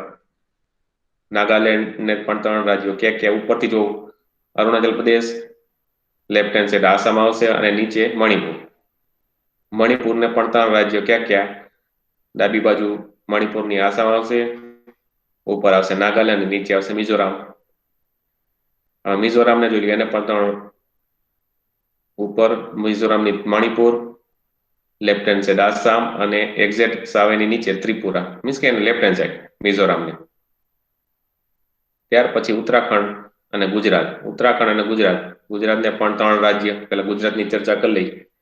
તો ઉપર જોવો જી, ગુજરાતની ઉપર ઉત્તર બાજુએ રાજસ્થાન, પૂર્વ બાજુએ મધ્યપ્રદેશ અને દક્ષિણ બાજુએ મહારાષ્ટ્ર. રાજસ્થાન, મધ્યપ્રદેશ અને મહારાષ્ટ્ર. ખાસ ગુજરાતનું યાદ રાખવાનું, ભૂલાઈ ના જાય. અને ઉત્તરાખંડ એને પણ 3. ક્યાં? હિમાચલ પ્રદેશ, હરિયાણા અને યુપી. એટલે આ 3 રાજ્ય વાળા હતા. ક્યાં? તમિલનાડુ, બિહાર, નાગાલેન્ડ, મણિપુર, મિઝોરમ, ઉત્તરાખંડ અને ગુજરાત. હવે જો જમ્મુ કાશ્મીર હવે યુટી બની ગયું છે, કેન્દ્ર શાસિત પ્રદેશ. તો કેટલા? 2 જ રાજ્ય લાગે ને હવે, પંજાબ અને હિમાચલ પ્રદેશ. અને કેન્દ્ર શાસિત પ્રદેશ કેવો હોય તો લદ્દાખ. એટલે ટોટલ 3, 2+1.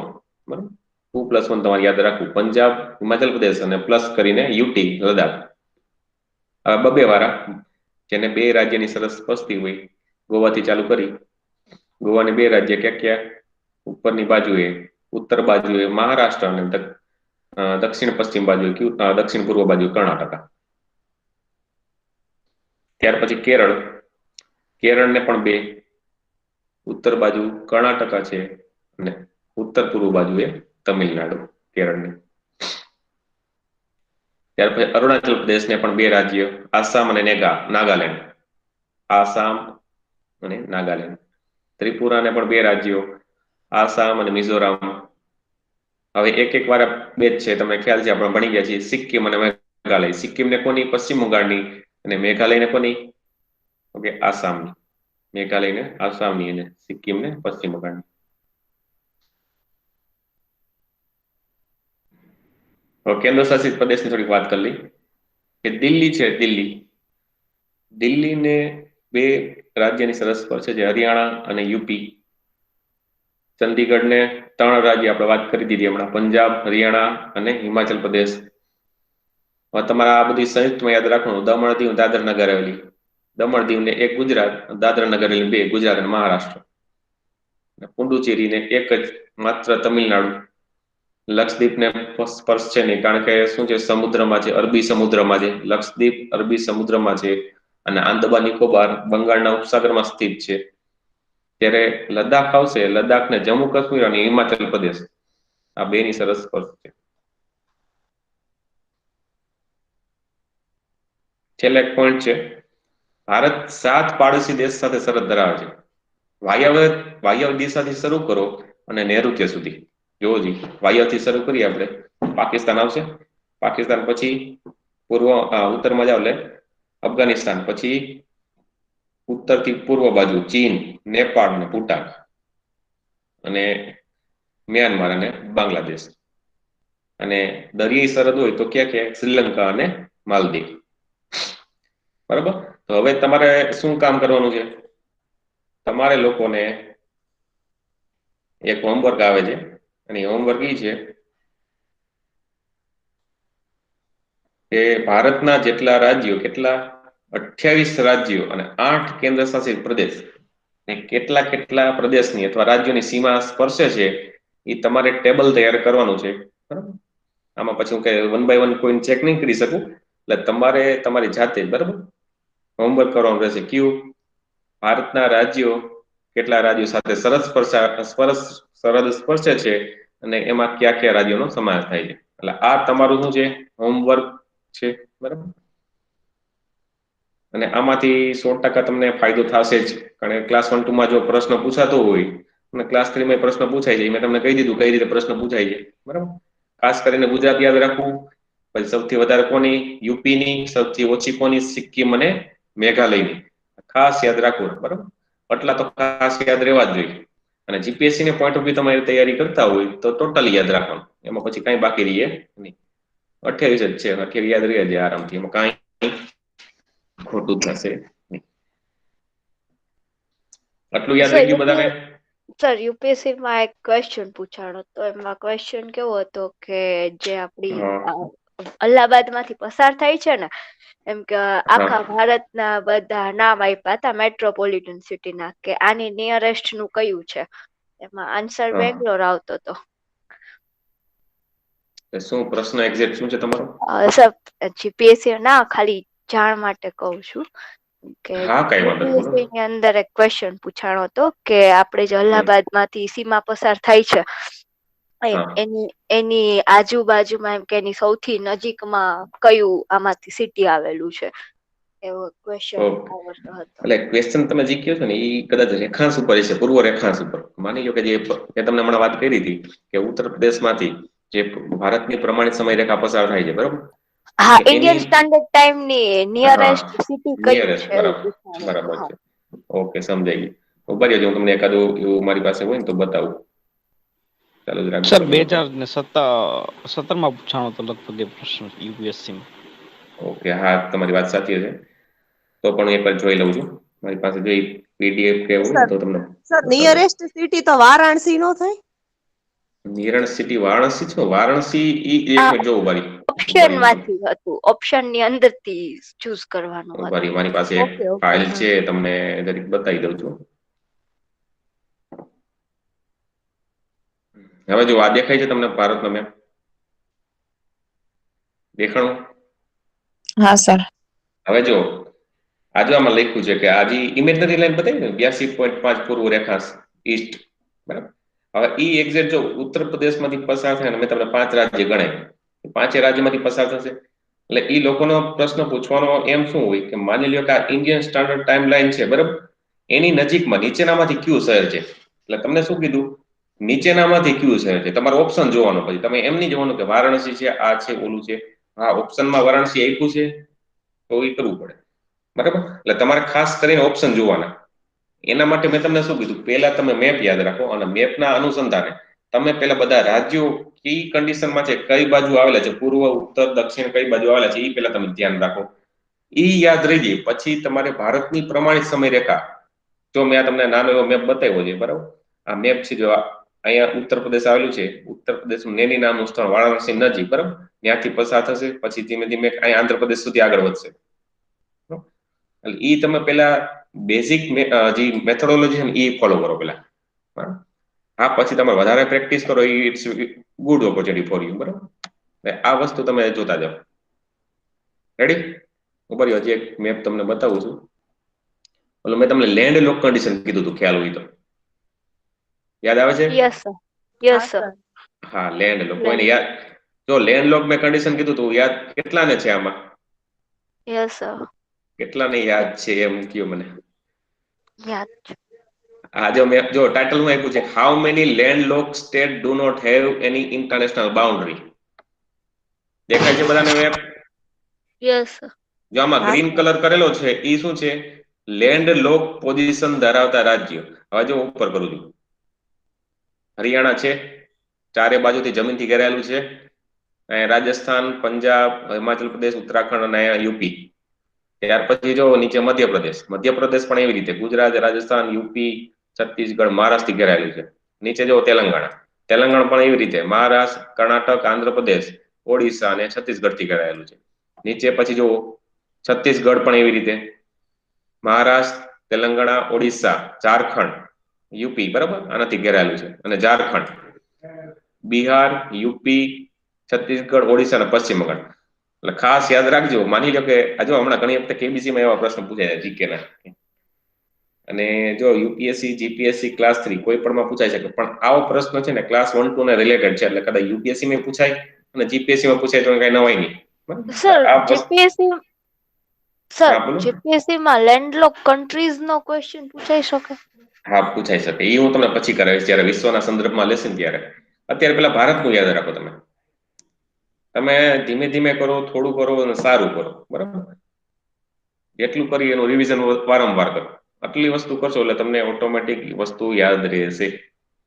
પછી લેન્ડલોક કન્ટ્રી છે એ પાછળનું પછી રાખો આપણે બરાબર. અત્યારે ભારતના કેટલા સ્ટેટ છે ઈ લેન્ડલોક પોઝિશન ધરાવે એ ખાસ યાદ રાખો બરાબર. કેટલા છે? 5 છે ને? હરિયાણા, મધ્યપ્રદેશ, તેલંગાણા, છત્તીસગઢ બરાબર અને ઝારખંડ. ખાસ યાદ રાખવા અત્યારે. સર હા બોલો. આ લેન્ડલોક કન્ટ્રી નું પૂછાય તો એમાં તો હા ખાલી દરિયાઈ સીમા જ જોવાની આવે ને? એમ કે કોને દરિયાઈ સીમા અડતી નથી એમ. હા એ પ્રશ્ન શું પૂછ્યો છે એ હું એવું છે ને હું તમને 1-2 પ્રશ્નની પ્રેક્ટિસ કરાવી દઈશ બરાબર. એટલે તમને સાવ એ ડાઉટ છે ક્લિયર થઈ જશે. હા સર. નેક્સ્ટ આપણે વિશ્વના સંદર્ભમાં થોડો પોર્શન લેશે ને ત્યારે હું તમને ચાલુ કરી દઈશ. ચાલો આટલું. આમાં કઈ ડાઉટ છે કોઈને? કોઈ લોકોને? રેડી? Yes sir. ઓકે ચાલો. અને મેં હોમવર્ક કીધું એ યાદ રહી ગયું બધાને? હા સર. બરાબર. શું હોમવર્ક કીધું છે કે ભારતના રાજ્યો કેટલા રાજ્યની સરહદ સ્પર્શે છે અને સરહદ સ્પર્શતા રાજ્યોના નામ અને કેન્દ્ર શાસિત પ્રદેશો. આટલી વસ્તુ નેક્સ્ટ ટાઈમ યાદ રાખીને આવજો. આપણે એટલું રાખી છીએ બરાબર. સર એક ચાલો. ક્વેશ્ચન છે. હા બોલો બોલો. સર પાક જળ સંધિ એક મેં વાંચ્યું હતું બરોબર છે. એ ટૂંકમાં આપણે લોકેટ કરવું તો ઇન્ડિયાના મેપ ઉપર ક્યાં કરી શકીએ?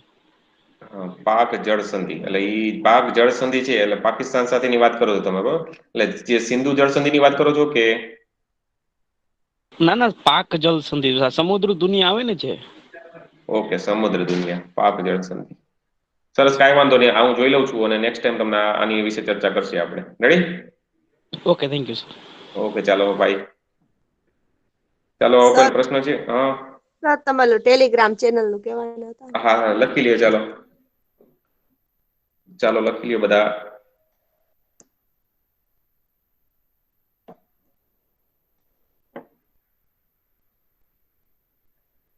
હું આમાં લખી દઉં છું નોટપેડમાં.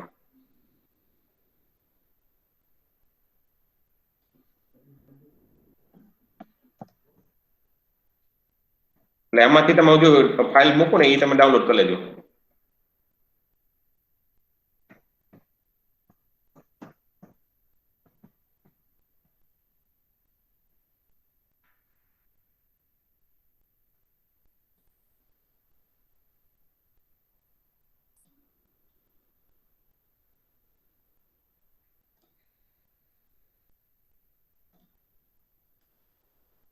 તો આમાંથી તમે લોકો ડાઉનલોડ કરી શકો છો બરોબર.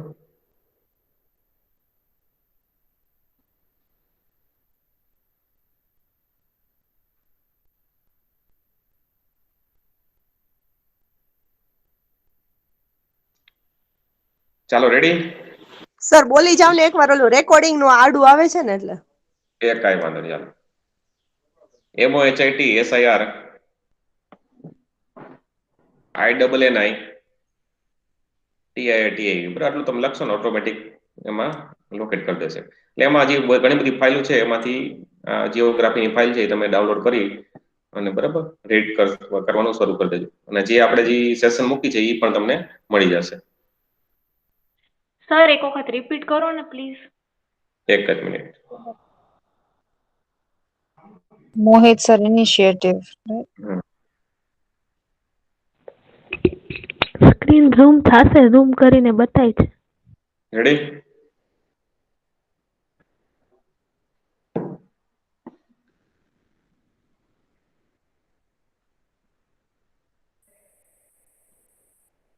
ચાલો હવે પછી આપણે અત્યારે પૂરું કરી છીએ. નેક્સ્ટ ટાઈમ કાલે મળશે, બરાબર?